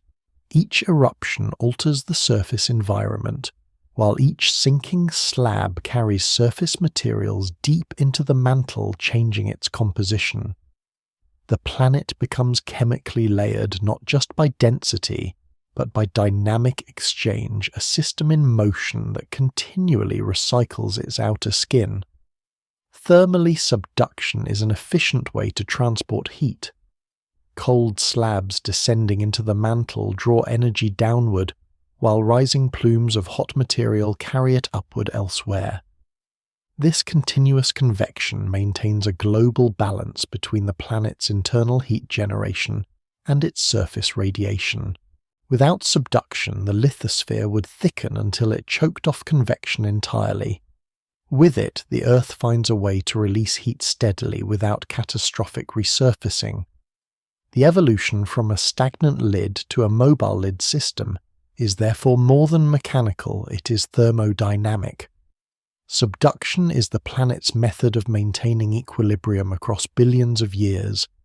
The geometry of early subduction zones differs from that of modern ones. Because the mantle remains hotter, the descending slabs are more flexible and shorter, and they may not penetrate as deeply before reheating and melting. Instead of narrow, steep trenches, these early zones are broad and diffuse with gentle slopes and widespread volcanism. Over time, as the mantle cools and stiffens, subduction becomes steeper and more stable. The interaction between the sinking and overriding plates organizes into arcs, basins, and mountain belts. Each new episode leaves behind chemical and structural signatures in the crust, preserved as high-pressure metamorphic rocks and complex mineral assemblages that testify to deep burial and return. Though few such rocks survive from the Archean, their existence reveals that subduction was already active, at least locally, long before the modern configuration of plates emerged. Mechanically, the driving forces of subduction are balanced by resistance at the slab interface. The descending plate must overcome friction and the buoyancy of the mantle material it displaces. Water again acts as the silent enabler. As hydrated minerals break down under heat and pressure, they release fluids that lubricate the boundary and promote melting. This melting creates magma that rises to feed volcanic arcs, while the released water further softens the mantle wedge above the slab, creating a low viscosity channel that eases motion. In this way, hydration not only triggers subduction, but sustains it, ensuring that the system remains active over geological time. The interplay of water heat and gravity transforms localized descent into a global conveyor of matter and energy. As subduction continues, the surface morphology of the planet changes dramatically. Deep oceanic trenches mark the points of descent, often several kilometers below sea level. Parallel to these trenches rise volcanic arcs forming the earliest continental margins. Behind them, extension creates back arc basins where crust is pulled apart, generating new oceanic floor, even as old is consumed. This juxtaposition of compression and extension, the simultaneous destruction and creation of crust, is the hallmark of a mature plate system. The surface becomes a tapestry of moving domains, each interacting with its neighbors in cycles of convergence, divergence, and transform motion. The Earth is now a living engine of geological renewal. Geochemically, subduction introduces recycling on a scale unprecedented in the solar system. Sediments, oceanic crust, and seawater are carried downward, their volatile components released into the mantle, and later return to the surface through volcanic degassing. Elements such as carbon, sulfur, and chlorine begin to circulate between surface and interior reservoirs, establishing the long-term geochemical cycles that will one day stabilize the planet's climate. Even in these earlier stages, the seeds of feedback between tectonics, ocean chemistry, and atmosphere are planted. Through subduction, the Earth connects its deepest interior to its outermost environment, creating a continuous dialogue between rock and water mantle and sky. The process is not without disruption. Early subduction zones are unstable, often shutting down or shifting position as slabs break or detach. The mantle's high temperature ensures that sinking plates eventually melt, mixing with surrounding material and resetting the system. Yet each cycle leaves a structural imprint, a trench here, a volcanic arc there, fragments of metamorphic crust uplifted to the surface. Over time, these remnants accumulate, recording the transition from transient convection to organized tectonic motion. The persistence of these features across millions of years indicates that by this stage the Earth has crossed the threshold of permanent mobility. From the surface, the signs of subduction would be subtle but profound. Vast volcanic chains punctuate the horizons of emerging continents, while deep oceanic trenches swallow the seafloor in slow, invisible motion. Earthquakes ripple through the crust as slabs bend and descend, releasing energy stored in the planet's restless interior. The cycle of crustal creation and destruction becomes continuous, and with it the planet's topography, chemistry, and climate begin to evolve in tandem. The stagnant lid is gone. In its place, a breathing world where the surface itself participates in the slow circulation of the planet's heart. Through subduction, the Earth becomes self-renewing. Its crust is no longer a static record of ancient formation, but a dynamic interface between deep time and the present. Material that once rested on the ocean floor may within hundreds of millions of years melt in the mantle, rise as magma, and solidify again as new land. This ceaseless exchange defines the character of a tectonic planet. The birth of subduction zones marks not only a geological transition, but an existential one, the transformation of Earth into a system capable of evolving, continuously maintaining its own balance through the quiet power of motion. Once subduction begins, the surface of Earth reorganizes itself into a more intricate pattern of relief and motion. Where slabs of oceanic crust sink beneath others, lines of volcanism rise, tracing the curving paths of emerging island arcs. Between these arcs, and the trenches that feed them, lie deep basins flooded with seawater and filled with the detritus of volcanic and tectonic activity. Each arc and basin pair is a dynamic interface between creation and destruction, between the descending slab and the melting mantle above it. This is the stage where the first recognizable surface architecture of a tectonic planet takes shape, where localized convection in the mantle expresses itself as belts of mountains, volcanoes, and oceanic depressions. The Earth now carries within its crust both the scars and the vitality of movement. At these early convergent zones, geometry and chemistry are inseparable. As the oceanic plate bends and descends, pressure and heat transform the hydrated rocks along its surface. Water is released upward into the overlying mantle wedge, lowering its melting point and producing magma. The melt rises through the crust-feeding volcanoes arranged in elongated chains parallel to the trench. Each eruption adds new layers of basalt andesite and rhyolite building peaks that emerge above the ocean surface as volcanic islands.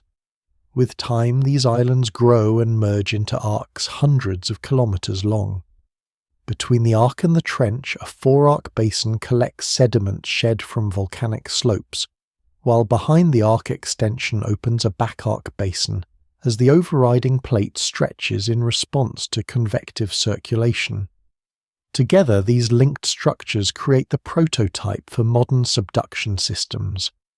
The process is neither smooth nor continuous. Subduction in this young world is episodic, sometimes vigorous and widespread, then dormant for millions of years. When slabs sink too quickly, they detach and melt, halting motion until a new zone initiates elsewhere. Volcanic arcs shift position, overlapping older ones or leaving behind chains of extinct peaks. Yet over geological time, the system evolves towards stability. Each generation of arcs contributes fresh crust to the planet's growing continents. Magmas that stall beneath the surface crystallize into granitic bodies, thickening the crust and creating buoyant blocks resistant to subduction. These protocontinental fragments act as anchors around which new arcs accrete.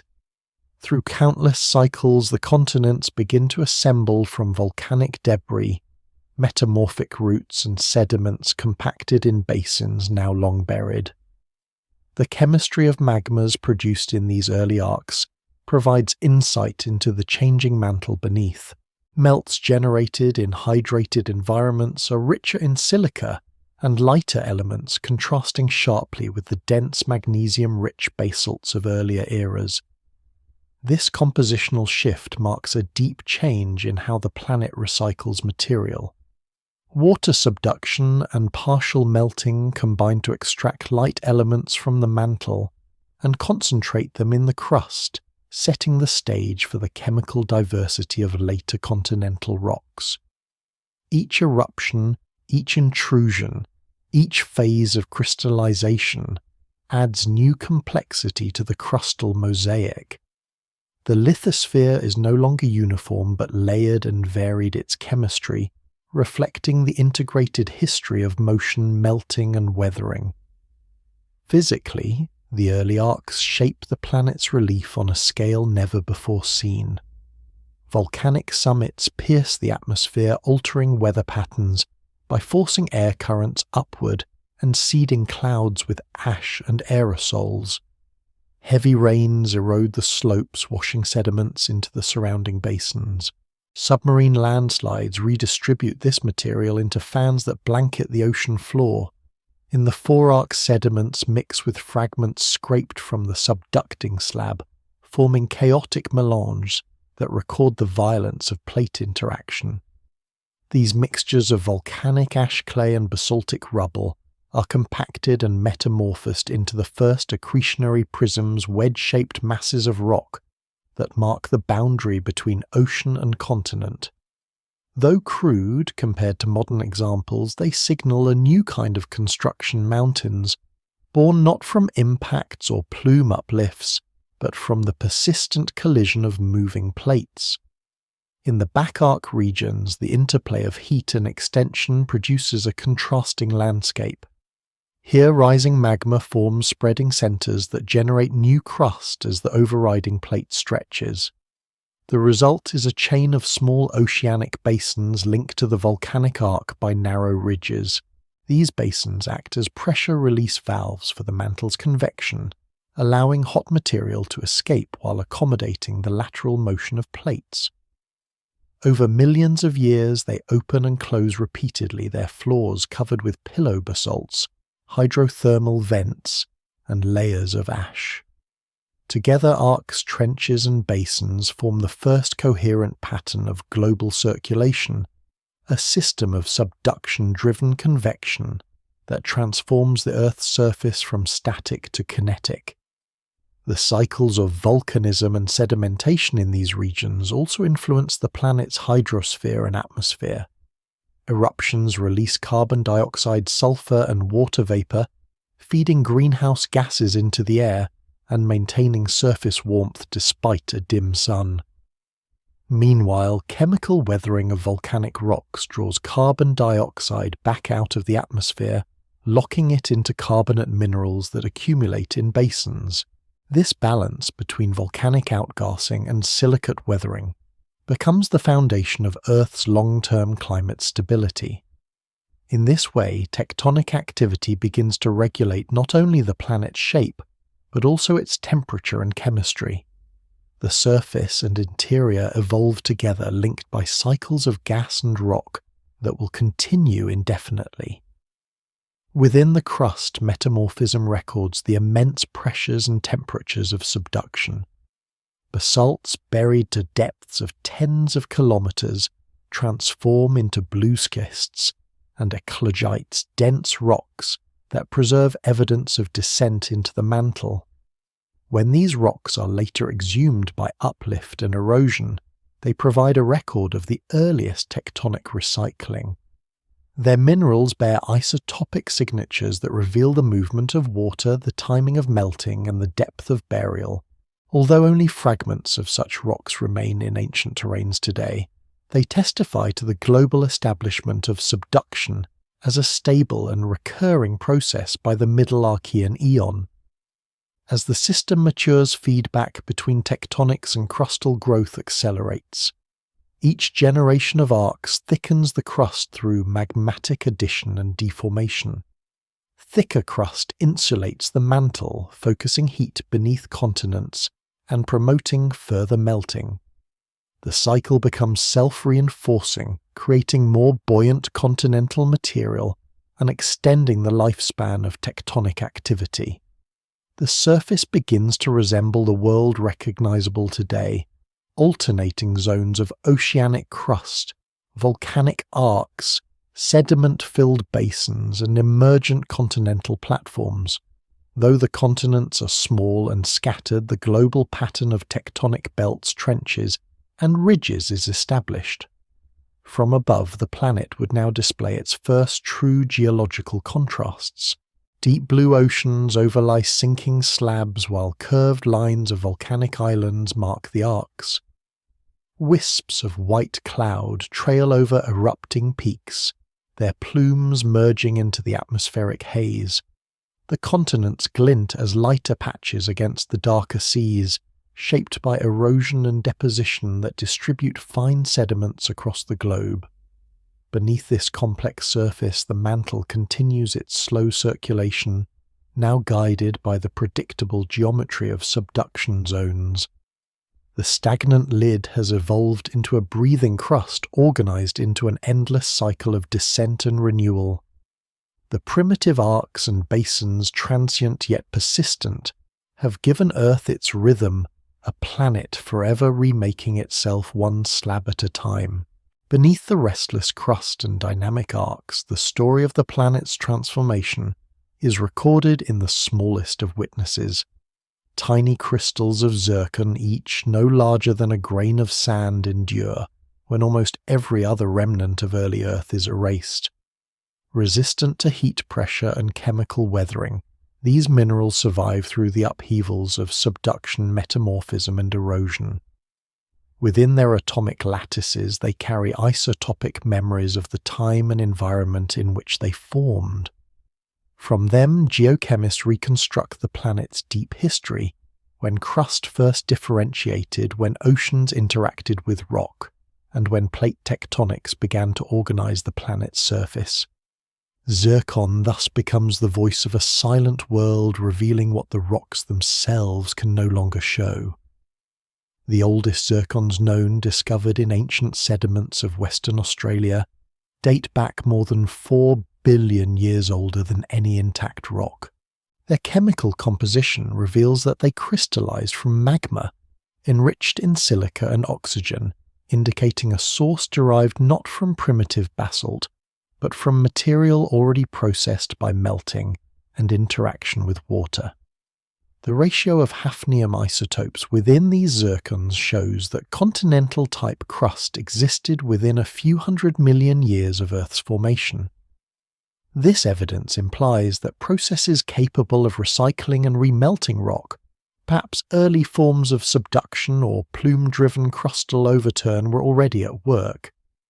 The crystals also preserve traces of oxygen isotopes heavier than those found in mantle-derived rocks, a signature consistent with surface weathering and sedimentary recycling.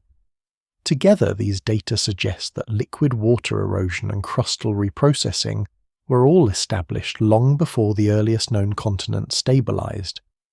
Each zircon acts as a sealed time capsule, preserving the geochemical conditions of its origin. Elements such as uranium and thorium decay into lead at known rates, allowing precise dating. Ratios of hafnium, neodymium, and oxygen isotopes reveal the extent of mantle differentiation and crustal recycling. When plotted across time, these data form a pattern, an early burst of continental growth followed by intervals of reworking and stabilization. This pattern mirrors what would be expected if tectonic activity began locally in the Archean and expanded toward global scale in the Proterozoic. Rather than a single moment of onset, the data point to a gradual transition, a world where isolated subduction zones and crustal overturns slowly merged into the coherent system that persists today. The geochemical record also captures the planet's thermal evolution. Early zircons show high hafnium isotopic values consistent with rapid extraction of crust from a hot, undifferentiated mantle. Over time, these values decline as the mantle cools and crustal remelting becomes dominant. The shift indicates that the planet's energy flow changed from internal generation to cyclical recycling, precisely the hallmark of sustained plate motion. In later zircons, trace element ratios record the influence of water in magmatic systems, lower crystallization temperatures, higher volatile content and oxidation states typical of arc volcanism. These subtle chemical fingerprints confirm that subduction-related processes had become globally significant by 3 billion years ago, long before the modern supercontinents assembled. Beyond dating and composition, zircons reveal the changing chemistry of Earth's surface. Tiny inclusions within them, minute droplets of melt or fluid trapped during crystallization, contain evidence of early oceans and atmosphere.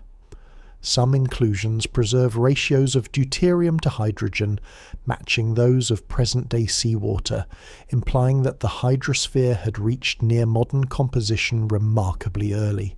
Others record carbon and sulfur species suggesting interaction between magmas and surface sediments.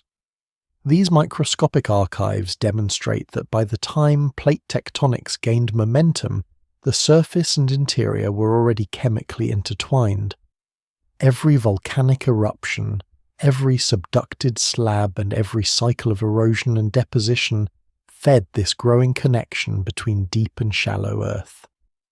Geochemists also study how zircon distribution changes through time. The abundance of zircons in sedimentary rocks increases sharply around 2.5 billion years ago, coinciding with a global rise in crustal recycling and the appearance of stable continental platforms. This increase marks the point when crust began to survive long enough to be eroded and redeposited rather than continually destroyed.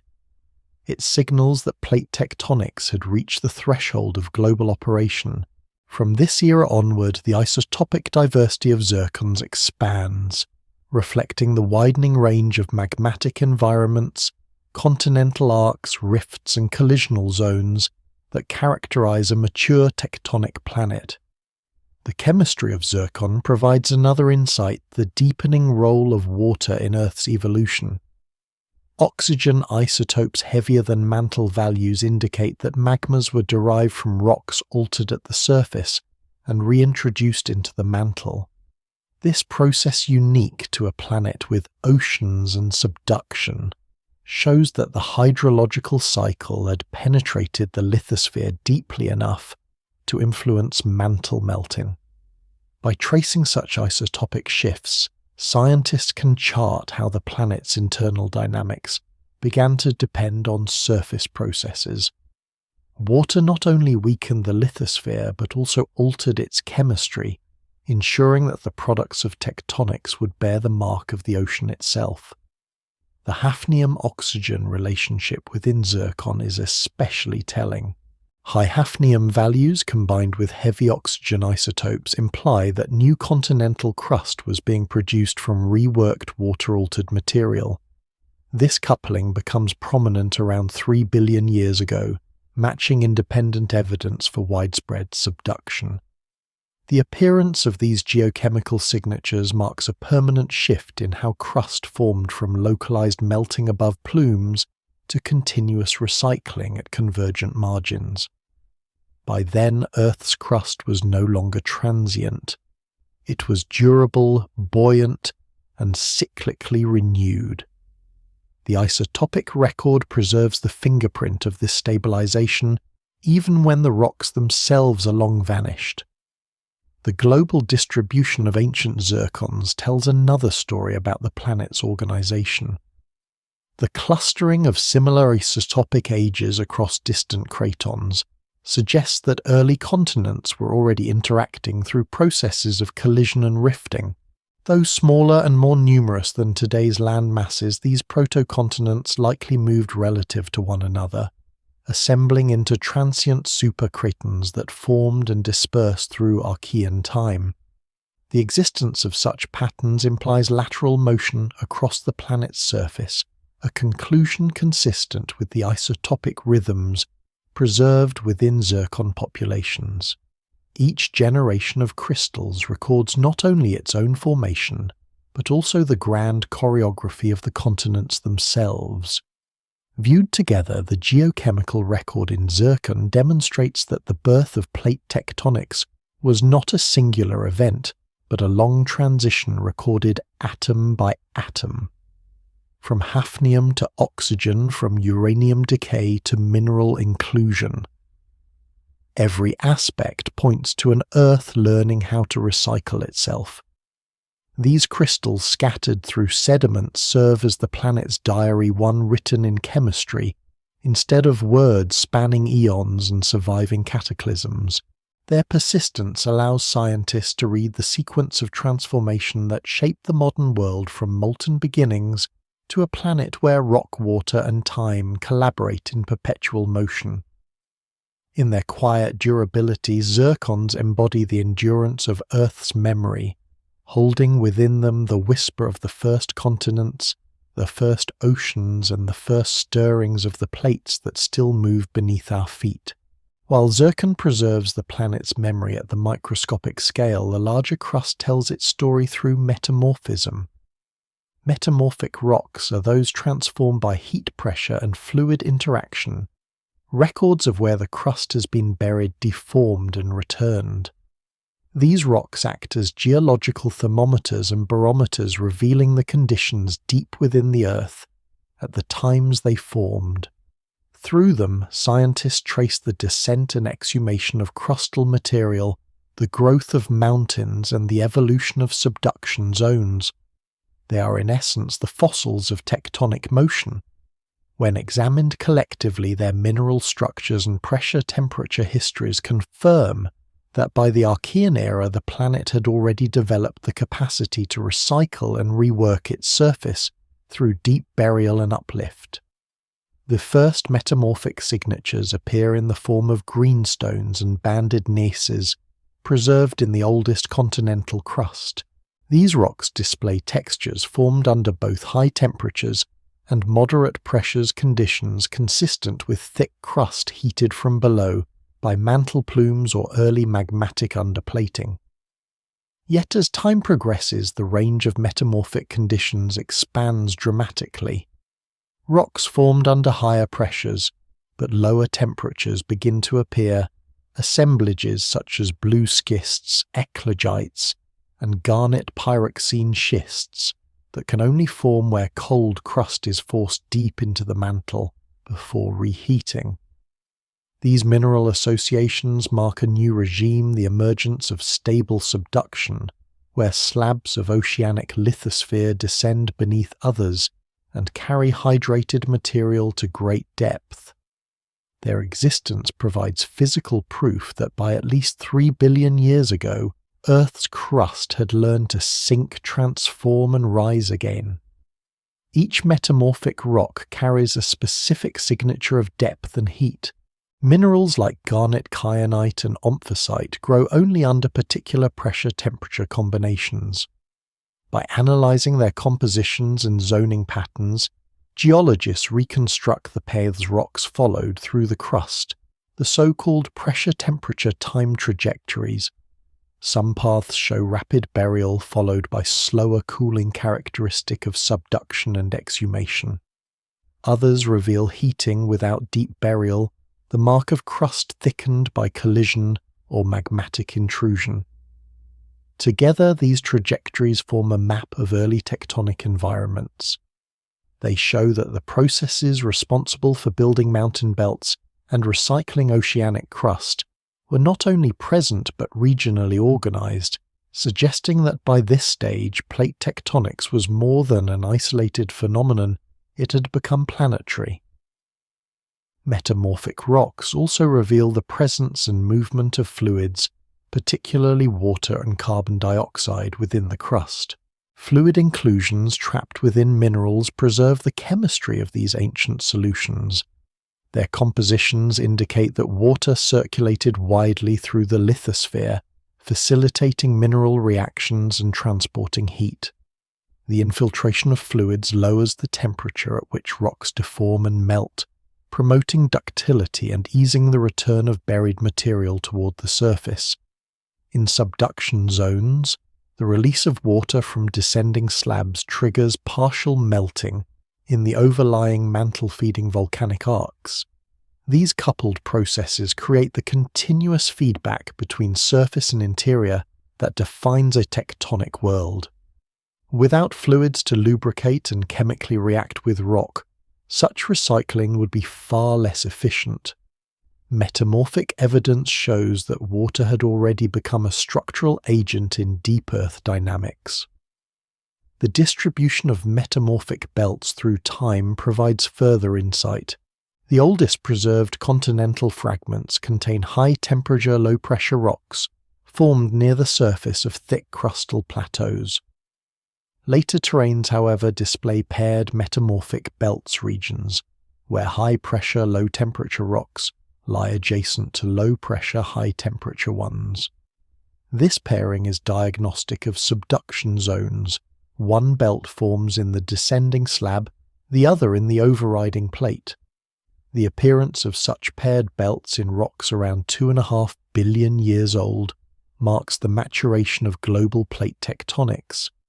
It shows that not only did slabs begin to descend into the mantle, but that they interacted coherently with the plates above them, creating the alternating belts of compression and magmatism that characterize modern convergent margins.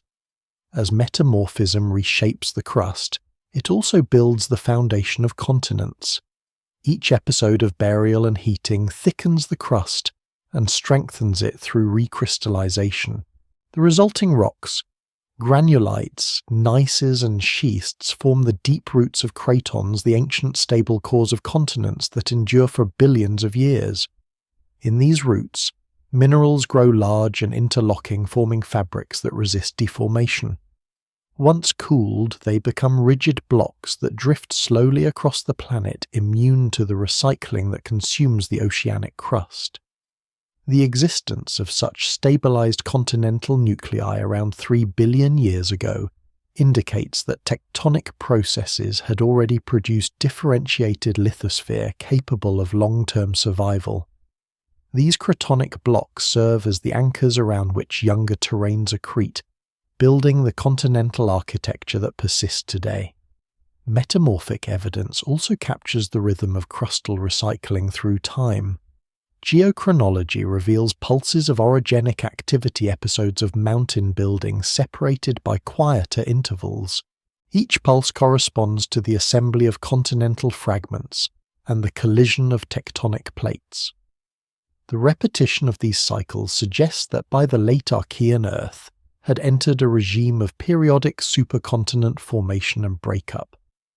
As continents collided, crust thickened and underwent deep metamorphism. As they rifted apart, new oceanic crust formed later to be subducted again.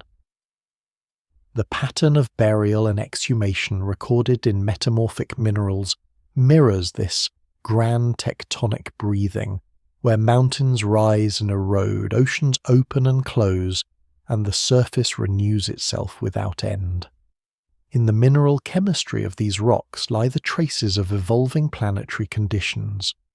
Changes in oxidation state and volatile content reflect shifts in the composition of the atmosphere and oceans. The increasing presence of oxidized iron and sulfur minerals in younger metamorphic sequences points to a surface environment enriched in oxygen likely a consequence of biological and tectonic feedbacks during the Great Oxidation event. Subduction by cycling volatiles between the surface and mantle plays a critical role in regulating this balance. Through metamorphic devolatilization, gases are released to the atmosphere while others are carried downward to be stored for eons. The rocks thus connect the deep Earth to its surface chemistry, showing that tectonics is not merely mechanical, but also environmental in influence. Metamorphic textures further reveal the dynamic stresses of early plate interactions. Foliations, folds, and shear zones testify to lateral motion and deformation on a massive scale. In regions once buried beneath mountain belts, rocks display ductile flow patterns, evidence that large volumes of crust were stretched and compressed horizontally. These structures confirm that by the time such rocks formed, the planet's surface was no longer shaped only by vertical convection or plume activity, but by the horizontal convergence of moving plates. The presence of ultra-high pressure minerals such as coesite and diamond in some ancient terrains proves that continental crust was subducted to depths exceeding 100 kilometers and returned intact, an extraordinary demonstration of mechanical resilience and mobility. When viewed from orbit, the present continents still bear the outlines of those early metamorphic cores. Beneath the younger sediments and volcanic layers, cratonic shields gleam faintly through their vast mineral assemblages, remnants of an era when the planet learned to recycle itself in full. The metamorphic record, when pieced together, shows a continuous evolution from local crustal reworking to global plate interaction. Each mineral, each texture, each folded layer is a sentence in Earth's long chronicle of motion and transformation. Together they speak of a world that has never been static, of a planet whose surface and interior have danced in perpetual exchange. In these enduring rocks lies proof that plate tectonics is not an abrupt invention of time, but the natural outcome of cooling, hydration, and motion, the culmination of billions of years of gradual metamorphosis. Long after the first arcs, basins, and metamorphic roots have formed, the surface of Earth continues to change, yet fragments of its earliest landscapes remain embedded within younger crust. To understand when and how plate tectonics became global, scientists attempt to reconstruct these ancient surfaces, paleogeographic maps that reveal how continents and oceans were arranged in deep time. Unlike the modern world, where continents drift only centimeters each year, the early Earth moved faster, its plates thinner, and its mantle warmer. Over billions of years, collisions and separations erase direct evidence of these motions, leaving behind scattered cratons, relic mountain belts, and chemical clues hidden in sediments. Reconstructing them is an immense puzzle, requiring the integration of geophysics, geochemistry, and comparative geology to trace the outlines of vanished worlds. The most enduring clues lie within the stable cratons, the ancient cores of continents that formed between 3 and 4 billion years ago. Their rock sequences contain layered volcanic and sedimentary units that record alternating environments of ocean, shoreline, and volcanic arc. Magnetic minerals within these layers preserve the direction and strength of Earth's magnetic field at the time of their formation, allowing scientists to calculate their latitude and movement relative to the planet's poles. These paleomagnetic signals, combined with isotopic dating, create a framework for reconstructing continental positions. When compared across cratons, matching magnetic orientations and similar rock ages suggest that some were once joined in larger land masses before drifting apart. Through such analysis, researchers identify the first supercratons assemblages like Valbora Ur and Kenneland that predate later supercontinents. Each reconstruction reveals a world very different from today. Around 3 billion years ago, most of Earth's surface was covered by ocean, punctuated by small continental fragments rising like islands. Subduction zones encircle these protocontinents, while arcs of volcanoes and back-arc basins stitch them together. Over time, collisions between arcs and cratons formed larger continental nuclei, while new oceanic crust filled the gaps between them. Sedimentary records show that these continents were periodically uplifted and eroded, their detritus spread across shallow seas that rimmed their margins. The pattern of deposition and erosion implies not random vertical motion, but coordinated horizontal movement, an unmistakable hallmark of plate interactions on a global scale. In the geological record, these reconstructions rely heavily on provenance studies, analysis of mineral grains such as zircon monazite, and rutile found in ancient sandstones. Each grain's isotopic signature identifies its source terrain, allowing scientists to track how sediments were transported and redeposited. When identical zircons are found on cratons now separated by oceans, it implies that those landmasses were once contiguous. For example, the ancient grains shared by the Kapval Craton in southern Africa and the Pilbara Craton in Australia suggest they once formed part of a single continent, Valbora, around 3.5 billion years ago. Similar connections between the Canadian Shield Greenland and parts of Scandinavia reveal another early continental block known as Knorrland. These reconstructions, though approximate, demonstrate that lateral motion of continental fragments was already organizing the planet's surface by the late Archean eon. Geophysical models provide additional support. Seismic tomography of the modern mantle reveals deep structures, slabs of ancient lithosphere now fossilized hundreds of kilometers below the surface. Some of these remnants are relics of early subduction preserved since the Archean. Their distribution matches the inferred outlines of vanished ocean basins and convergent margins, confirming that large-scale tectonic cycles operated far earlier than direct rock evidence alone can show. Heat flow modelling further indicates that plate motion was likely faster in the past, as a hotter mantle required more vigorous convection to release heat. Shorter-lived oceanic crust and smaller continents would have resulted continuously reorganized by frequent subduction and rifting. The young Earth was thus a restless world, its continents migrating rapidly and reforming with each cycle of mantle renewal. Paleogeography also records the evolving balance between land and sea. Sedimentary facies patterns of rock deposited in different environments show that by 2.5 billion years ago, broad continental shelves had developed, marking the transition to more stable continents. Shallow marine limestones, shales, and sandstones formed along passive margins, indicating periods of tectonic calm following collision. These quiet intervals alternated with episodes of orogeny, when mountains rose and seas retreated. The rhythm of these cycles, rifting, spreading subduction and collision, matches that of modern plate tectonics, though the scale was smaller and the pace quicker. From these cycles emerged the first recognizable mountain belts, eroded remnants, of which still form the cores of ancient cratons. Their presence confirms that horizontal compression and crustal thickening were already fundamental components of Earth's tectonic regime. Geochemical proxies further refine these reconstructions. Isotopic systems such as strontium, neodymium, and hafnium reveal the timing of crustal formation and reworking.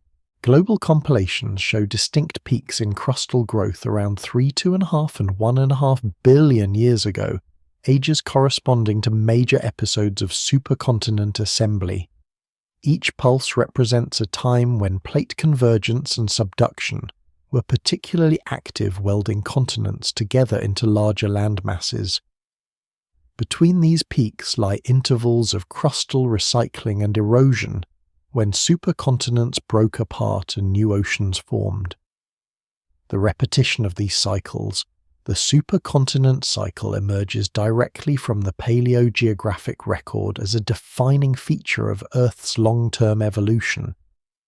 The reconstruction of ancient surfaces also involves studying metamorphic belts and orogenic patterns preserved within modern continents. By aligning belts of similar age and composition across distant cratons, geologists can trace the sutures where continents once joined. For instance, the 2.5 billion-year-old Limpopo belt links the Kapval and Zimbabwe cratons, marking the collision that assembled one of Earth's earliest large continental blocks. Comparable belts in Canada, Greenland, and Siberia record similar events of collision and stabilization. Together they form the scaffolding of the planet's first continental masses, patchworks of arcs, basins, and mountain roots welded together by heat and pressure. These reconstructions demonstrate that the processes building and breaking continents were global and recurrent, not regional anomalies. Beyond structure, paleogeography reveals the feedback between tectonics and climate. The distribution of land affects ocean circulation, weathering rates, and atmospheric composition. During times when continents clustered near the equator, increased rainfall and chemical weathering drew down atmospheric carbon dioxide, cooling the planet. When they fragmented and drifted toward the poles, volcanic outgassing dominated, leading to warmer climates. Sedimentary evidence of glacial deposits interbedded with volcanic layers around 2.5 billion years ago suggest that even during early tectonic cycles, continental configuration influenced climate extremes. The Earth's surface and its internal dynamics were already entwined in a complex interplay that balanced temperature, chemistry, and movement. From space, an Archean or early Proterozoic Earth would appear familiar yet primitive. Blue oceans surrounded scattered greenish-brown landmasses rimmed by volcanic arcs and white storm systems. Continents drifted more quickly, colliding to form short-lived mountain belts before rifting apart again. Volcanoes along subduction zones emitted constant plumes, their gases feeding an atmosphere that was beginning to accumulate oxygen from primitive life. Rivers carved valleys into rising continents, carrying sediments back to the sea, and closing the endless circle of erosion and renewal. Though smaller and faster, these motions mirrored the cycles that still shape the modern world. The reconstructions drawn from magnetism, isotopes, and mineral chemistry converge on one conclusion: by the close of the Archean Earth's surface was already governed by a global system of moving plates. In this restless balance of creation and destruction, the planet achieved the stability required to sustain oceans, continents, and life itself across the vast expanse of geological time. As plate tectonics becomes global, the consequences extend far beyond the movement of rocks. The interaction between the solid Earth, the oceans, and the atmosphere evolves into a self-regulating system that stabilizes the planet's surface conditions. The rise of continuous subduction and seafloor spreading allows gases, water, and minerals to circulate between the deep interior and the environment, linking processes that once operated in isolation. Through this exchange, the Earth develops feedbacks that control temperature, ocean chemistry, and atmospheric composition. The lithosphere, hydrosphere, and atmosphere begin to function as a single integrated system, each influencing and responding to the others. It is this coupling that transforms plate tectonics from a geological mechanism into the framework that governs the planet's long-term stability. The most profound of these feedbacks involves carbon. Volcanic activity associated with subduction zones releases carbon dioxide into the atmosphere, while chemical weathering of continental rocks removes it. When carbon dioxide dissolves in rainwater, it forms weak carbonic acid that reacts with silicate minerals, producing bicarbonate ions carried by rivers to the oceans. There they precipitate as carbonate minerals, trapping carbon in sediments. These sediments are later drawn into the mantle through subduction, where heat and pressure liberate the carbon, again completing the cycle. This process operates as a planetary thermostat when volcanic emissions raise atmospheric carbon dioxide. Weathering intensifies, drawing it down. When levels fall, reduced weathering allows concentrations to rise again. Over millions of years, this balance prevents runaway heating or cooling. Without it, the planet might have remained too hot for oceans or too cold for liquid water to persist. The cycling of water itself becomes more complex once plate tectonics matures. Subduction carries hydrated minerals and oceanic crust into the mantle, while volcanism returns water to the surface through degassing. This exchange maintains the volume of the oceans within relatively narrow limits, despite continuous recycling of crust. It also influences mantle dynamics. Water lowers the melting point of rocks, allowing magmatism to continue even as the planet cools. In this way, the hydrosphere not only shapes the surface but also regulates the interior, ensuring that convection and plate motion remain active. The mantle's water content becomes a silent control on the vigor of tectonics, modulating how easily plates move and how frequently subduction occurs.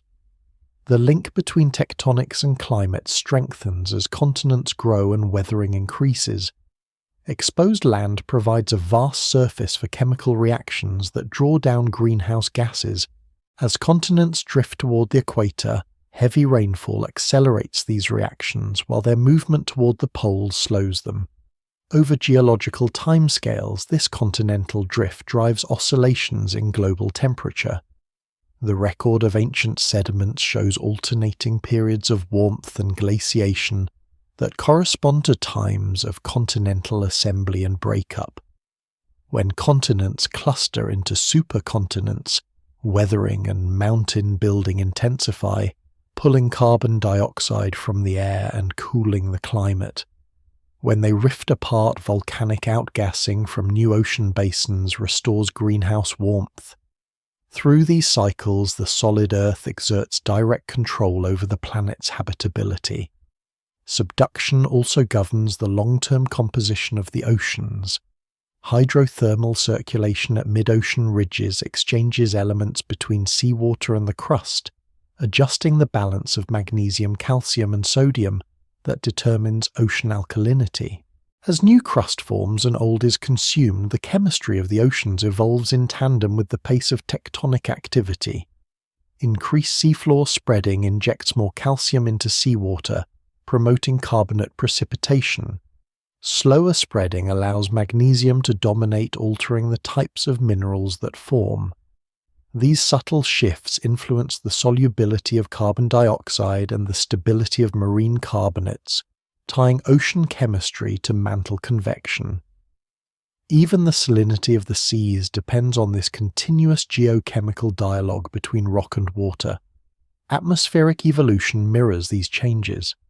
The gases released by volcanoes, carbon dioxide, water, vapor, sulfur dioxide, and trace metals set the stage for the rise of oxygen. Before tectonic recycling, volcanic gases accumulated unchecked, keeping the atmosphere reducing. Once subduction became widespread, much of this material was drawn back into the mantle, instead of lingering at the surface. Meanwhile, continental weathering and sediment burial began to sequester organic carbon, paving the way for oxygenic photosynthesis to alter atmospheric composition. The first significant rise in oxygen, the Great Oxidation Event around 2.5 billion years ago, coincides with the full establishment of global plate tectonics. The connection is not accidental. By regulating gas exchange and nutrient supply, tectonics created the environmental stability that allowed microbial life to proliferate and transform the atmosphere. The redistribution of nutrients through tectonic processes also supports biological expansion. Volcanic arcs deliver phosphorus, iron, and other essential elements to the oceans through ash and hydrothermal discharge. Weathering of uplifted continents releases trace metals that fuel photosynthesis in shallow seas. Subduction and uplift continuously expose fresh rock to erosion, preventing nutrient depletion. In turn, biological activity accelerates weathering, enhancing the drawdown of carbon dioxide and feeding back into climate regulation. This intertwined relationship between tectonics and life establishes a feedback loop that persists to the present day. Geology sustains biology, and biology modulates geology. The planet becomes not just dynamic but self-adjusting, capable of maintaining surface conditions within habitable bounds for billions of years. The rhythmic growth and breakup of supercontinents further shape these global systems. When continents assemble, mountain ranges form, stimulating erosion and nutrient cycling. When they rift, volcanic activity intensifies, replenishing atmospheric gases and renewing ocean basins. Sedimentary records show that each supercontinent cycle coincides with significant shifts in climate and ocean chemistry. The assembly of Rodinia, for instance, aligns with global glaciations, while its breakup heralds warmer conditions. Such patterns demonstrate that the pace of plate motion governs not only the distribution of land and sea, but also the chemical and thermal state of the entire surface environment. The mantle's internal energy thus finds its expression in climate swings and evolutionary milestones at the surface. On geological timescales, these feedbacks render the Earth remarkably stable compared to its planetary neighbours. Mars, lacking plate tectonics, lost its atmosphere and water early. Venus, without subduction, retains a thick blanket of carbon dioxide that keeps its surface unbearably hot. Earth alone maintains a steady exchange between interior and exterior, moderating its climate and sustaining liquid water. The constant recycling of crust and volatiles acts as a planetary pulse, releasing and absorbing gases in a cycle that prevents extremes. The temperature of the mantle, the position of continents, and the composition of the atmosphere all evolve together in a feedback system that is both resilient and responsive. Viewed from space, the mature tectonic Earth glows with the balance of its interacting spheres. Clouds swirl over blue oceans, continents shift slowly beneath them, volcanoes flicker along curving arcs that trace the edges of moving plates. Beneath the surface, water descends into the mantle and returns as vapour through fire. Carbon circulates between rock and air, keeping the world temperate. Life sustained by these processes alters them in turn. The system is vast but unified, each component depending on the others. Plate tectonics is not merely a process of motion, it is the mechanism by which the planet maintains its equilibrium, transforming energy from within into stability at the surface. Through its endless feedbacks, Earth achieves what no other planet has: a dynamic serenity, a state where change itself becomes the foundation of permanence. After billions of years of internal adjustment, the planet finally settles into a durable rhythm. Plate tectonics, once sporadic and localized, now functions as a global system. Its forces balanced, its feedbacks self-sustaining. The lithosphere, divided into moving plates, drifts over the viscous mantle in a slow circulation that continuously reshapes the surface. Oceans open and close, continents collide and fragment, mountain chains rise and erode, and sediments return to the deep through subduction. What was once chaotic has become cyclical. The Earth has entered a mature phase in which the same processes that cause instability also maintain stability. It is a dynamic equilibrium, an endlessly moving structure that remains in essence constant through time. In this global regime, the mechanics of plate motion follow predictable patterns. Divergent boundaries create new crust at mid-ocean ridges driven by upwelling mantle currents. As molten rock cools, it thickens and sinks, moving laterally away from the ridge until it meets a convergent boundary and descends again into the mantle. Transform faults connect these spreading centers and trenches, accommodating lateral motion and preserving the geometry of the spherical planet. The average rate of plate movement, only a few centimeters per year, hides an immense power. Entire continents traverse thousands of kilometers over hundreds of millions of years. The result is a planet that remakes itself, continuously erasing ancient ocean floors while preserving fragments of continents that drift like rafts atop the moving mantle. Over time, the interaction of plates shapes not only geography, but also the physical character of the planet. Continents gather into supercontinents and disperse again in a cycle lasting hundreds of millions of years. Each assembly creates vast mountain ranges and high plateaus that alter wind patterns, precipitation, and climate. Each breakup produces new ocean basins that regulate heat and nutrient distribution. These cycles imprint a long rhythm upon Earth's history, a heartbeat that drives biological and environmental change. The rise of mountain belts enhances erosion and weathering, drawing down atmospheric carbon dioxide and cooling the climate.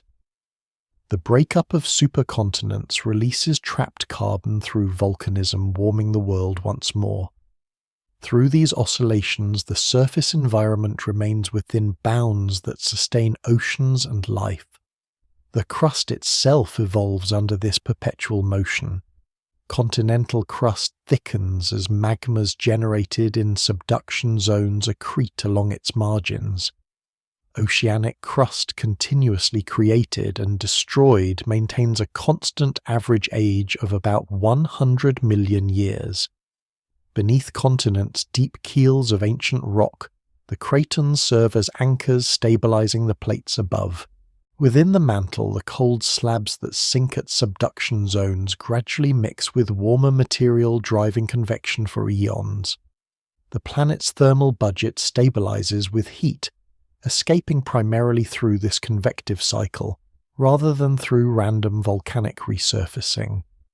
The Earth's surface cools gently but steadily, avoiding the catastrophic overturns that mark the early histories of other planets.